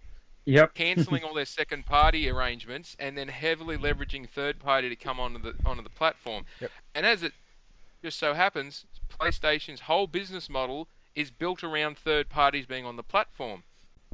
Now, exclusivity does play a bit of a part in that, not as much as it used to, but if they've got 70-odd% of their revenue comes from third party, as long as third party is hitting the blocks on the platform, they could shut down their entire first party division and actually be in front, because they would remove a heap of costs. Just keep that in mind.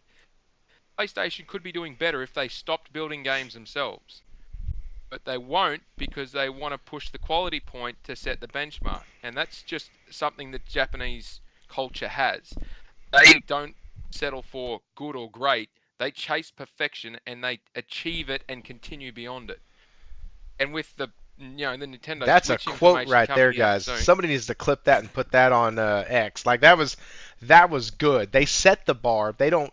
What was that again? I need that again. They don't chase perfection. They achieve it and exceed it. Jeez, God. Somebody needs to be snapping their fingers right now. Continue. But then look at the headwinds that are coming. They've got. They did say you won't get any new major tentpole first-party games until after March 2025. That was a given, because they knew they had a gap. But that's not unusual. Their average cadence of releases for PlayStation is every 3 to 4 games a year max, and it's usually 2 big titles and a couple of smaller ones. Last year, PlayStation funded like 4 or 5 from memory second-party games and released 4 first-party games. That's an unusual amount for PlayStation. And this year we've got to wait until March before they start dropping, but does it really matter? Look at the amount of games that are coming out and how frequently the bigger titles now hit on that platform. PlayStation could do 2 a year and be comfortable of their main tentpole single-party games, and then fiddle around with something else on the fringes. But the quality's not the problem. Concord didn't sell well, for various different reasons, but there was nothing wrong with that game in terms of gameplay and visuals. It just happened to be a game that night. Did anyone pick Marvel Rivals for being as big a hit as it was? Nope. Like, that thing did not even cross anyone's radar, and all of a sudden, bang, there it is. It's a live service game. You know what else is a live service game? The newest, or should be considered a live service game, and it's ridiculous because you pay full price for it, is the newest Dragon Ball Z, Sparking Zero. Ah. That thing's got updates every week, every month. It's got check-in points. It's connected to the net, and you can network with other things. That thing was full price, brand new, and they continuously put content into it. Technically, that's a live service game. It sold 4 million units in the first 24 hours. Oh, And I geez. sent you this thing earlier, and same in that Shuhei Yoshida was having a conversation with Greg Miller, and we pretty much the same time he's talking about the number of cancellations. He alluded to the fact that Helldivers 2 sold more in its launch window and has sold more copies in time adjusted than Spider-Man 2. Helldivers 2 is a live service game, and Spider-Man 2 is not.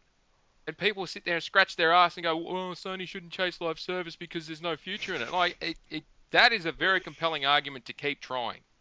Right. But Spider-Man 2 cost them a fucking bomb to make. Yeah, it made them plenty of money, but when you put the comparatives side by side, I'm telling you, 100 million for Helldivers 2 versus over 200 million for Spider-Man 2, plus the marketing on top of that. Man, I know which one I would be pointing at going, I'll have more of that, please. And unfortunately, it's not what everybody complains about. But this is the nuance that Rap keeps talking about. You've got to have a nuanced conversation about the business behind this thing. Exactly, yeah. And that's where here the fanboyism has to leave. Like, if you're going to, and one way or another, right? Like, Will 777JP was in the chat earlier, and he always talks about how he's a selfish gamer. And that's fine. But if you're either a selfish gamer or if you are a hardcore, die-hard PlayStation can do no wrong fanboy, then having these business conversations, we have to add some nuance into it. Do I want Ghost of Yotai right now? Do I want Wolverine at the end of this year? Do I want Intergalactic this year? Absolutely. I want all the games from PlayStation because, like you said, they set the benchmark. Like, they are my standard. And so because of that, I want those games. But if I look at it and pull away my fandom, and pull away from my gamer lifestyle, right? Then I can look at that objectively and go, you know what? I get it. They made a shit ton of money. MLB brings in a shit ton of money. And they haven't upgraded the graphics since 2019, and it still brings in a shit ton of money. And JP Loco said... Or, Wara. Go ahead, Wara. Sorry. JP Loco said that Spider-Man 2 was 70 and Helldivers 2 was 40. Yeah, but if we factor in the cost of development for Spider-Man 2 and the royalty, like whatever they have to pay for marketing and then to Disney, I don't know what their deal is, to be honest, but whatever it is cost to make, I'm assuming it's a lot more, probably double, triple what Helldivers 2 was. Just guessing, obviously. And then Helldivers 2 also has microtransactions, so while I do see that one of them's more. I still think Helldivers 2 likely made more profit. Let's be honest. Everybody spent $50 on that game. It was $40, and you spent the $10 to get the first battle pass because everybody. I did. Like everybody did that. That game was a $50 game. Why not? And for those that played it launched and then it tapered off. It's me. It was a couple of weeks or a month's worth for $50. And put in 100 hours over the first month or so for just the sheer silliness and the fun. Again, if they turned on friendly, if Friendly Fire was turned on in Fortnite, that would be a completely different game. But the sheer fun people had for $50 US, whatever it was, get online, have a bit of fun, meet some whatever. That's that's great return on investment for the gamer if you're having that kind of fun and you put that many hours. There's some people who have not stopped playing that thing since day one, and they're still playing away at it, and it's nearly 12 months old. So that's a big win for Sony. But it's just, it's a good value point because people complain about $70 games or they're too expensive and they're only 40 hours and blah blah blah and it needs to be longer. Like you spend $40 plus 10 for the first battle pass to get in and have some fun. And like And 50 can we bucks for can we all just go back in time for a little bit to the end of the end of the PS4 gen, and I just wanted to see if everyone agrees with me. Does everyone agree that a lot of people were saying that Sony is a very narrow in what they have? Like the joke for Xbox console was that it was really just a shooter box with the Forza Horizon. But with Sony, I heard saw a lot of comments online. I don't know if you guys agree, but there were a lot of saying that Sony only does third person over the shoulder like action adventure games, right? And like the live service is gonna, while you can still have an over the shoulder action adventure live service game, and them coming out with Helldivers 2, but also coming out with a game like Spider-Man 2, made it so that they were still staying true to themselves, but also giving their fans on their consoles different games that they were making themselves, like top quality. But yeah, obviously it's still third person over the shoulder, but yeah. but you know what I'm saying. So It's probably not the best example, but yeah. no, but they've always had their strengths and weaknesses, and I'll go back to the original Yeah. Xbox PS2. PS2 was JRPG heaven. It was, as you said, over the shoulder action RPG heaven. It was fighter heaven. They were the things you got, and it was heavily influenced from Japanese publishers and developers, right? And the Western world was only just starting it. They didn't have a lot of input at that point. And the original Xbox opened that pathway for them out of the US and in the UK.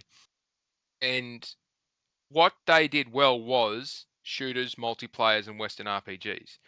Now, if you've got a stronghold in that and that's your strength, I don't understand why they tried to move away from it. And it's always perplexed me that they went, oh, we can't just be a Gears or a Halo as our tentpoles. Bugger that. If you ping one of them out every year, one of those three every year, so then a 3 or 4 year rotation, and you're just backfilling with some other stuff from your studios, that is Western RPG. You've got plenty of studios who could do that. You've got online shooters or first person action shooters and action. Lean into it. Make it your strength. Make it your home ground advantage, and other people can't pry it away from you. Because then the developers who are third party know where to go if they A, want to compete with it, or B, they don't want to touch it. So, and leave Well, I it mean, to and them. Xbox, let's be honest, guys, Xbox did that forever. Like, Yeah. Sony and because yes, Xbox was the shooter box. Like Yeah. it just and even now, one of the things that everybody, at least on the PlayStation side, whenever a new Xbox game gets announced, it's like, oh, Indiana Jones, that's gonna be so cool. Oh, it's first person. Ew. Like our first reaction is, Yeah, wait, that's I first tried person. That's Indiana gross. Jones. I can't do it. I can't do it. First person, just it's so jarring when you mantle on something, like you go up like a ledge or something, and it Mhm. goes third person, then straight back to first person. It's just so I hate it. I just hate it so much. And then you go to climb, and it goes third person. It's like just accept Oh, I you're a hate third that. person game. Just let me flick between them. Like I don't get it, but I mean I do get it. I know exactly why, because you don't want to be compared to other games. I get that. Well, Jesus, but also it's jeez. at some level avowed, not avowed. I'm sorry, Pentiment. Uh, like they're most of the Starfield. A lot of their games are first-person view, and I think that does Did you say play. Pentiment first person? Did you just say Pentiment first person? Or did you Yeah, say not including Pentiment? I might be getting the game wrong, but they released Okay. one 2 years ago or last year. It was one of their first-party studios Yeah. that released another game that was first person, and I thought it was Pentiment. I could be wrong. It had you. Pentiment's the like the medieval like Oh writing no, book this one sort of started you like out in like a artwork. room, and you like come out of the room and you had to go to this like lock on a door or whatnot. And it was basically a walking sim, and but it was on the Xbox and it was like a Game Pass game, and I can't remember what the fuck the name of it was. Damn, that's racking my brain because I played Pentiment. I finished that game. I didn't actually mind it Why as are a you small having like such a thing. hard Yeah. time? Why are you having such a hard time remembering this? They've only released like 3 or 4 games in the last 5 years. Yeah, let me look Ah that up. shit. Like So you're saying okay? This Redfall. is a You're good not game. thinking of Redfall, are you? Oh jeez. Is it? Hang on. It's the vampire shooter one was Redfall. Yeah. Is There that a was shooter, Thrifty? Pentiment. What game are you Pentiment thinking was about? done by Obsidian, wasn't it? And then they had Hi-Fi Rush, which the studio doesn't exist anymore. Oh, are you thinking of 12 Minutes, Thrifty? The one with the Daisy Ridley as one of the actors and the Green Goblin, I think was in it. Hang on. I'm Oh, looking. Scorn. I am Oh, actively are you thinking looking. about the porno one, Thrifty? I wouldn't be He's hitting the surprised. phone a friend. He's on the phone a friend button. He's checking in with Wikipedia No, because dog. I'm on that thing YouTube right implies. now. What are you talking about? I had to go to IGN to see if that's the one. Oh no, Thrifty, he really Thrift, is phoning it in. Thrifty can't even Google it because on his keyboard he's ripped off the X, B, and the O keys. That's right. IGN, I got nothing. The Medium? Oh, nah, that's a psychological thing. Nah, that wasn't first person. The Medium, was it? It's probably thinking about some third-party thing that just did a horrible job of even existing because That's it was done probably AI. maybe that is what I'm thinking of. Maybe it is Yeah, third 12, party. actually, yeah, Dizzy's correct. 12 Minutes wasn't first person. 12 minutes wasn't. Yeah, Oh man, I just looked. It wasn't first person. Well, you know what? Fuck it. They played to their What strength, game? and they. I have What game no is it idea. though? I need to know the game, Thrifty. I need to know the game. I What is it? don't know. Oh my god.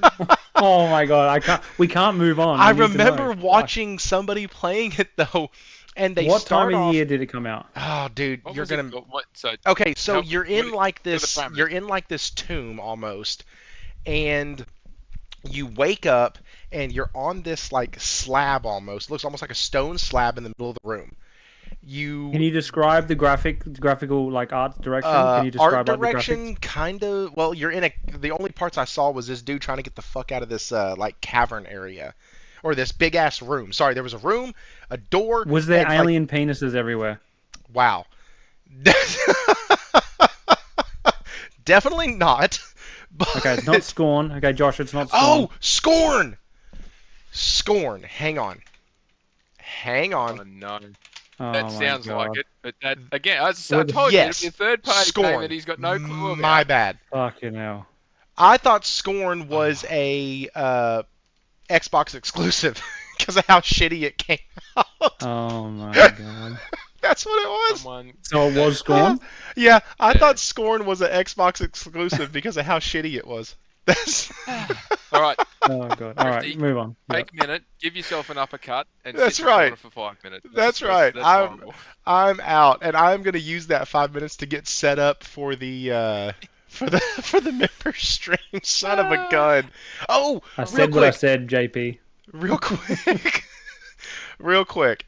And see, this is the other thing. Guys, it is totally okay when you fuck something up to not try to backpedal, to not try to go, oh, I meant this. No, fuck off. I was completely wrong there.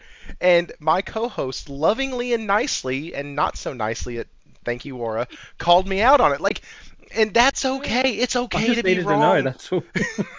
It's okay to Hey, not listen. have all the answers.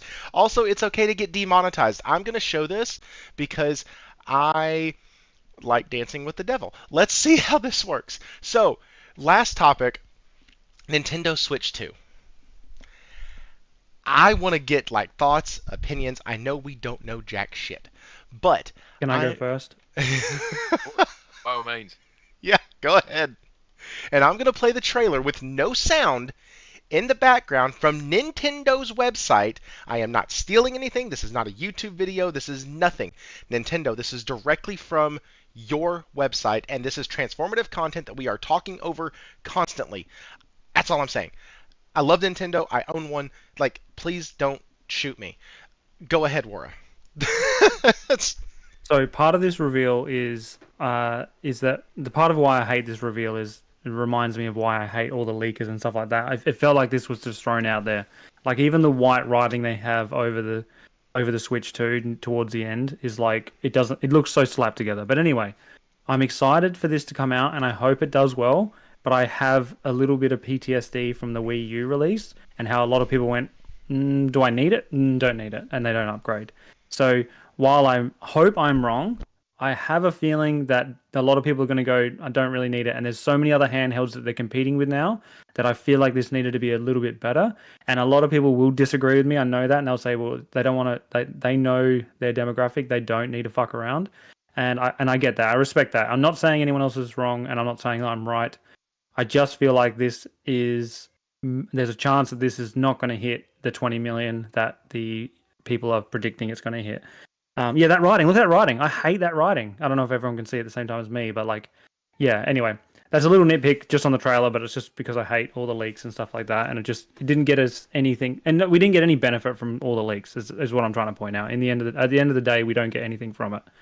That's not true. Because there's also been all the PS6 leaks now, and it's just like, oh, well, we're just going to hear about that for the next 4 years as well. Like, let's just talk about here and now. But I am excited for the device. I hope it's really good. I hope it has great games. At the end of the day, I just want great games. I've said it a billion times already this podcast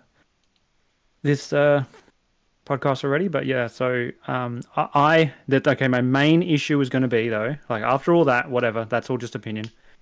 However, well, this is still opinion. However, I'm going to be so upset and let down if they do not implement any kind of achievement/trophies. You don't need trophies for something. You don't need the Switch 2's perfect. Switch 1 was perfectly fine without trophies. I get that, but I feel like out of everything, trophies and achievements is what I love most as an additive thing for a platform. Even Epic Games on PC started adding trophies for their games. Steam's obviously got their achievements list. Xbox, we know, has got gamer score, and PlayStation's obviously got trophies. I feel like Nintendo needs to do something like that, and I feel because they're such a fun platform that they'll probably do them the best. Who knows? I don't know. But if they don't do them, then they don't do them, whatever. But that's what I was really hoping for this gen, was a good like a trophy achievement, a system. So I hope they do announce it after. They haven't said no, we're not doing it, obviously, but we've only just got the physical look of it. But people are saying that this is like the first time Nintendo's done backwards compatibility, and they've done a lot of backwards compatibility in the past. But yeah, anyway, it's good that they did it though. They needed to do it, in my opinion. Yeah, sure. One of the things that I'm actually excited about, and I think going into this, everybody expects it to run games better, to make games look better. All of that's expected. What everybody can I just address Mr. Grimm? Yeah. I'm not. Yeah, so they do have this sort of like loyalty coin system that you can get, but that's not really. That's related to doing like little. That's like the quests that you can do with Xbox Game Pass. It's not a like achievement system. It just or tracks the your PS Stars program. It's kind of like the PS Stars. Yeah, all the program. Stars program. Yeah, it doesn't really have. Yeah, and medal system. Yeah, 100% JP Loco. 100% medals makes perfect sense. Yeah, anyway, like I'm done. Sorry. medals are gold coins, like or coins. Well, they already have gold coins. Oh, that's true. Yeah, y'all were just talking about that. Yeah. So they've already got coins. Yeah. the biggest thing for me was it going to be backwards compatible? That was the biggest thing and I don't mean digitally. I mean, was it going to be native backwards compatible with the cartridge? We didn't know how they were going to do that because obviously games are getting huge, and so to fit something onto a cart is getting harder and harder, but it looks like they have found a way to do it, at least with their first-party games, which, of course, they have, right? A Sony first-party game is like a third in file size of what like an Xbox game is, or even what you would download Horizon Zero Dawn on the, Forbidden West on the PlayStation is less than what it would download on the PC. So like, hang on. Sorry. Stamps. JP's what Loco said stamps, and Josh said stamps. You could have a passport, and you get stamped. You get a stamp every time you get a trophy. Holy shit, we've done it, boys. So Clip that. TM. Passport with stamps. TM. We should. So we're the first company, or Sorry, we're the. All right, I'm done. Yeah, we're done. I don't need because now if Nintendo comes after me, it's gonna be like, hey guys, that was our idea. How did you know about it? Like, I don't need that smoke. But so the biggest thing for me, like I said, was that a cartridge will fit into the device, which that was huge, just in preservation. Because one of the things Phil Spencer did say that I absolutely agree with. The last generation of gaming, which is still Nintendo's current generation, was when people built their digital libraries, and it's when they really invested heavily in the platform of their choice. And that's why they said they lost that generation so badly. And because of that, they're in the position they're in now, because they weren't able to recover. For one reason, this, that, or the other, whatever, he was absolutely right. And so now, especially with Switch owners who still buy predominantly physical, you couldn't look at them and go, hey, we want you to upgrade for what appears to be a marginal improvement, and we want you to upgrade. And we're not going to let you play all your old games. Like, or the cartridges at least. That sucks. Currently, yeah, I was waiting for this right now. Hey, I was wait, waiting wait, for... wait, wait, Go, wait, go, go. sorry. Yep, go. No, go. Can you repeat that, Thrifty? Because it sounded like you were saying the same thing, but from two. You were counteracting the first comment with the second comment What do you mean? about the you just said about the cartridges and the backwards compatibility. Yes, yeah, I think it's very important that they did that with the cartridges because of the physical media that's on there, but also the device being able to play Switch 1 games because during last generation, even though they still sell more physical, people still buy games digitally on their storefront quite often. And they're even getting better at third-party sales on there because I was going to get my son Minecraft Dungeons like physically, but they're still charging 30, 40 bucks for that. And digitally, they threw it on sale for like 15 to 20, and I'm like, that's amazing. I'm going to grab that. And so they're catering to both their audiences without alienating one or the other. So this is going to be the. Yeah, sorry, that's the comment that sort of had me a bit perplexed when you said it the first time. It's like they're doing these things that are consumer friendly, but they're not making it cheaper for anyone. Right. Yeah, yeah. Didn't Yeah, that's say why it was the cheaper. term I consumer said you friendly still is have the a option. weird term, yeah. Yeah, so being able to plug in the different cards and play the backwards piece, digital library, and people shit on digital games a lot, but digital libraries is what's driven backwards compatibility across these bits and pieces. It's helpful to have. Um, it's very helpful to have that option to be able to plug in your old cartridges and play them. Obviously, it may depend on some of they haven't like the fine print. They haven't said yes, every game will work because if they say that and one doesn't, they'll get hammered for it. So they say we expect that most games will work. Fine print, tick tick tick.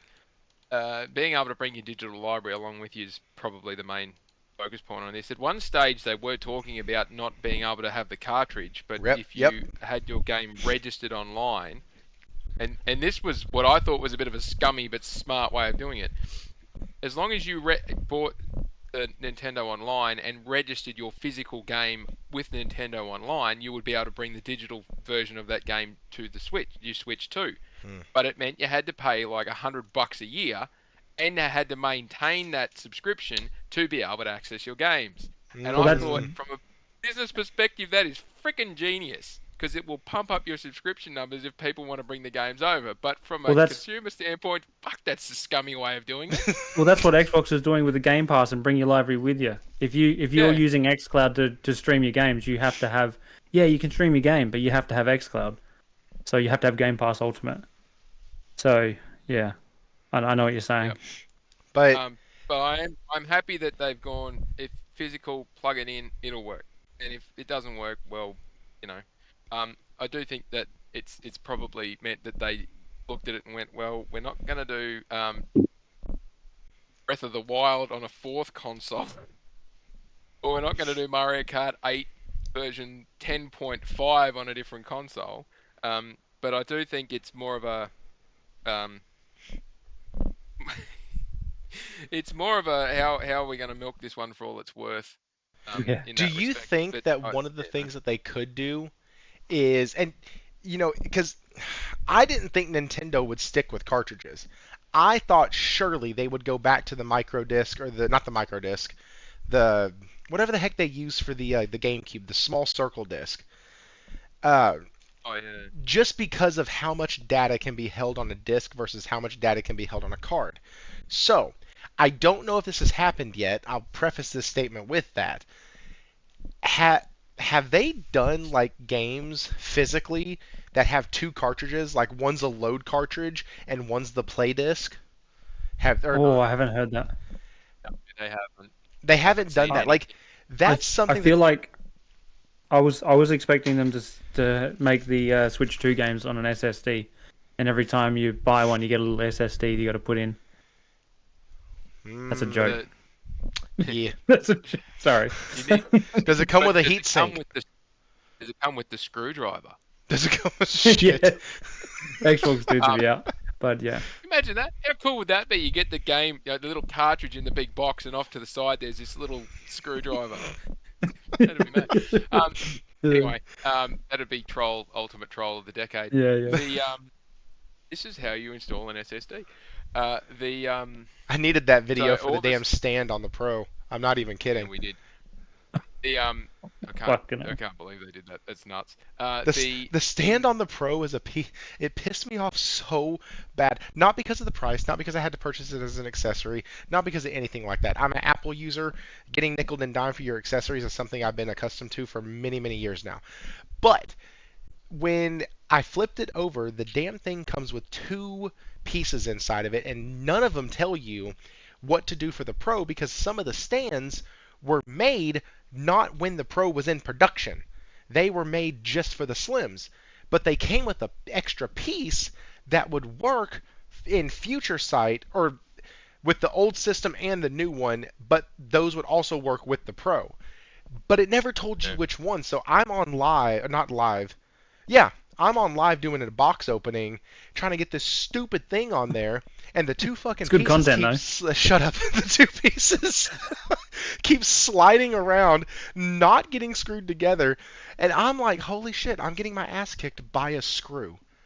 This sucks. But go ahead. Sorry. Yeah, go. You're fine. You're fine.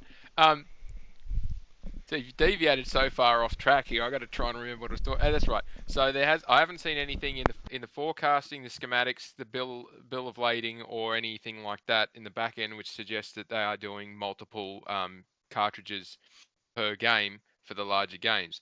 What I have seen is that when they release the specs of what the cartridges can hold, it will be quite substantial, and it's pretty interesting stuff. But you'll understand why they're leaning so hard on the DLSS and all the upscaling stuff within the sys software, the operating software, and the system itself, because they're building these games not at 1080p or 1440p or 4K native. They're building them at bottom end as low as possible to be able to save space. Yeah, and lower they're quality relying on that. textures. Yeah, and then just DLSS them up. That makes sense. That's right. Good point. Because they're not chasing 4K necessarily on the screen. 1440p will be enough, and to get to there from 240 or whatever it is easy enough for the DLSS to do. Well, what they are doing for the games that are too big for the cartridges is don't necessarily agree with this, but it's a solution. You buy the game, you will have to download a digital version of that game, and it will just run the digital version of that game when you put the cartridge in. So it's like a mock-up. Like you put the cartridge in to say this is the game I'm playing, but you don't really need it. And all Yep. the cartridge does is it's an Imagine that. unlock key with some additional running stuff on it, but you've got to digitally download the whole thing. It's like buying a game and just getting an access code and that. Yeah. Do you think they're doing that partially because they're trying to combat piracy with emulation on PC? Because we all know how bad. Like, I don't want to talk about emulation long term, but like a lot. But as we saw with Tears of the Kingdom, how it was like on that Discord thing and with that emulation page or whatever, they were charging people to like have access to it.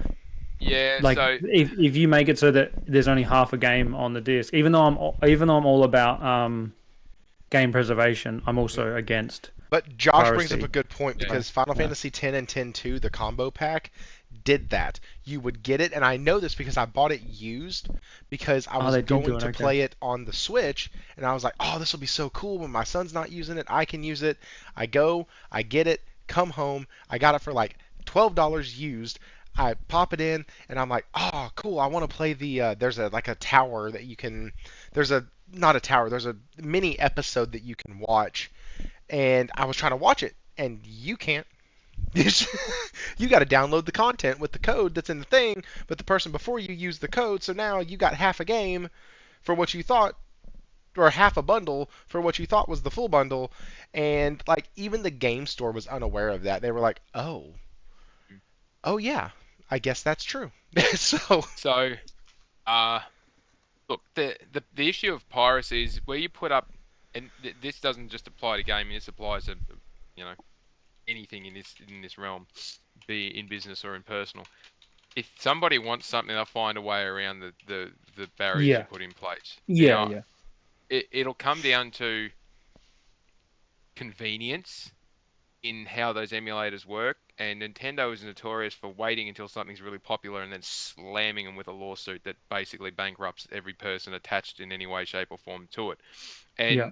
And the last couple have been anybody who's using that emulator is also indicted within the lawsuit. So they're personally, because they're using it, they're personally liable to pay the fines. And if there's criminal or civil proceedings to continue on from that. And they do really well at throwing some serious mud at people when they want to do it. So, but you can't sue the arse end out of someone who's got no money because they've got no money. You'll just keep piling on these IOUs over the top of their heads, and well, as long as they're not earning anything and got no assets, the next step is to throw them in jail, and it's very unlikely that that'll happen. Yeah, However, that's why. um, Yeah, when people are saying why didn't Nintendo go after all the other devs and they only went after Power World, it's like you see, it's because Power World made money. Yes. Like you don't go after, you can't get blood out of a stone. Anyway, yeah, well, keep going. Sorry. Power World developers knew what was coming. They Yeah, and I said this when it happened. Oh look, Nintendo will wait until this thing is and see what it does, and then when they've got a good history about what they can get out of it, then they'll throw the lawyers at it. And look what they did. But it was it 2 months before they made the announcement about the lawyers going after them for whatever the infringement they were going to pin them on was, which is yeah, an absolute no-brainer.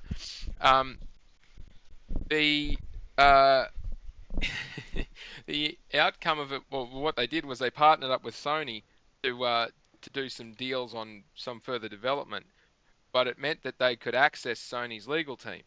Now, Sony and Nintendo work really, really well together in terms of being rivals and trying to get things done properly. So they are very good at working with each other to get to settlements. So that was a pretty smart move on their part. But the outcome may be that there's a lump sum paid and it continues to exist, and Nintendo just gets some derivation of income off whatever else is going on, right? Which is good for everybody because Nintendo gets their cut, Sony yep, gets their cut, and the devs get to continue without all these charges over their heads. Now, that's a sensible way of finding a solution. The non-sensible way of finding a solution is to drag people into court, belt them over the head with a big stick, and make them disappear. And that's the issue of the delineation between piracy, which was just described as what would happen there, and an infringement on a patent or an infringement on an IP, which is basically, oh, you've done well out of it, but give us our cut because it's not really all yours. You've got some of the ideas from us. So with all this emulation crap, and then to get back to answering your question about will they put part of the game on the SD or not, I don't think they will. I don't think there's a recourse there for them to do that sort of really odd stuff. It costs so much money to do it. The easiest solution would just to be to make people register the game through an online. People don't like talking about DRM, but that's probably the way that they would do it. This yeah, version's got its own serial number and it's registered to this person. Mm. Buying stuff physical means that they don't get, when it starts going through the second hand trading and all that sort of stuff, a game might be here and then it'll pop up over here and it'll pop up over there. I don't think it's an issue for them. They're really not concerned about. None of them are concerned about chasing the second-hand market. They would prefer it to be digital because they get more money out of it that way. But the physical stuff, they've already got their cash because they've sold it to the retailer. Um, so whether it gets pirated or not, at that point for a Switch 1 game, I don't think they'd be too concerned about it. It's a brand new Switch 2 game that they're going to make bank on that gets ripped and pirated and then put through an emulator that would piss them off. But you don't yeah. solve that by having part games on and you got to download the rest of it because what'll happen is someone will just buy it, rip it. I can't remember what the mob is called, but they Or brag download it about and being rip it able to, anyway. Yeah, yeah, they Mhm. download it and rip the game off a stolen credit card, so it didn't cost them anything, or they do it on a credit card, they don't pay it back, and they've ripped it in 12 or 15 minutes, and it's up on their website an hour after launch, and people can have at it and do whatever. And the dumbasses will do it just for the sake of trying to cause disruption and concern to the studios. And that's an attitude of we just want to watch the world burn. But the convenience of it. The people that use those emulations and get those pirated games, they're a really, really small subset that most people who consume these games are not interested in running an emulator on a PC because you Yeah. can't pick it up and take it around with you. No, that's it. They're just glory chasing, stats fillers that just exist for the sake of patting themselves on their own back, and then they can't take their dick out of their hands long enough to be able to be useful to society. Yeah, I just see Everybody them else as has got it. leeches. If they're not buying anything in the gaming industry, they're just leeching. And if they That's think right. like it's just like, and it's not even the same as a free to play gamer Yeah. in like Fortnite not spending money. No, because you're making the population larger. You're making it so it's more fun for everyone else. So Yeah. yeah, I just see them as leeches. And like, if someone wants to try and defend emulation of a game they never bought, then I mean, I don't have anything Yeah. to really say to them. It's their But life. They can do what they want. yeah, they think they're making a negative impact to prove a point, when in actual fact, Mario Kart 8 comes out, 9 or whatever it is comes out, they're not going to make any impact to the performance, noticeable impact to the performance of that game. They're not. Yeah. And they're kidding themselves if they think they are. Because of the convenience and the people who play it, they're not interested in an emulation piece. And if, Nintendo's underpinning of their business model is, we sell these console units at a profit, they don't sell them at point, at break-even point or loss. They sell the console units at a profit. They make profit on the games because they can, because they demand and they keep the price of them very high. And they never really have a major sale. And it's the longevity of those units and the volumes of those units that keep them making really good money when they're fairly limited in their exposure. What the outcome of that will be, though, is the same with Mario Kart 8, or 9, sorry. They'll sell tens of millions of units of that thing over its lifetime, and it'll be making money from day one. And That's they going to don't be the care. game that if it's not backwards compatible, that's their best shot at an attachment rate. That's that's the game that's sold what 60 something million now, Mario Yeah, Kart 8. And so like you have your people, like my son hates, not hates, apparently, used to hate Mario Kart. I tried. And he was like, no, it's just yeah, not that fun. I don't want to play it. I said, oh, okay. It's actually a lot of fun, and I think you would really enjoy it. No, I don't want to play it. Okay, cool. Well, then the other day, he sees the reveal of the Switch 2, sees Mario Kart on it, comes out, tells my wife, oh my gosh, this thing is so cool. I need the Switch 2. It looks fantastic. Also, I really want y'all to get me Mario Kart so I can play with Dad and Bubba. And I was like, whew. I Yeah. was like, Bubba, I was like, dude, I wanted to get you Mario Kart like 5 times yeah. over, and you said no. So instead of Mario Kart for Christmas as your video game that I was getting you, you got Minecraft Dungeons. Like, you could have had. I asked you if you wanted He's that. like, but Dad, I said I didn't like Mario Kart 8. This is Mario Right. Kart 9. This God. this is As if you 9. don't understand. It's so better. Man, that trailer really slapped him straight, didn't it? Dude, it's because he I, wants I to like Mario play Kart as the now. Yep. characters from the movie. Like, it is so weird that I used to watch TV shows because of the video game IPs that they were based off of, like cartoons, right? We had Mario, we had Zelda, we had Sonic. Like, I used to watch those, and it's because they were attached to video game IPs that I liked. And so with him though, he sees these movies, and it's actually what's pulling him Yeah. Oh, in to the game. can I just point something funny out? I haven't actually looked close enough to realize it was that, but JP Loco said people are complaining about Mario Kart using the movie designs of characters. You know what's funny about that? Remember the backlash because the Avengers game was not using the movie thingies. Like, we know it was because of the budget. I get that, but like, people always complain. Back to what we said before. People just need something. They need Yeah. something to complain about. They're not Oh, happy unless they're yeah. molding.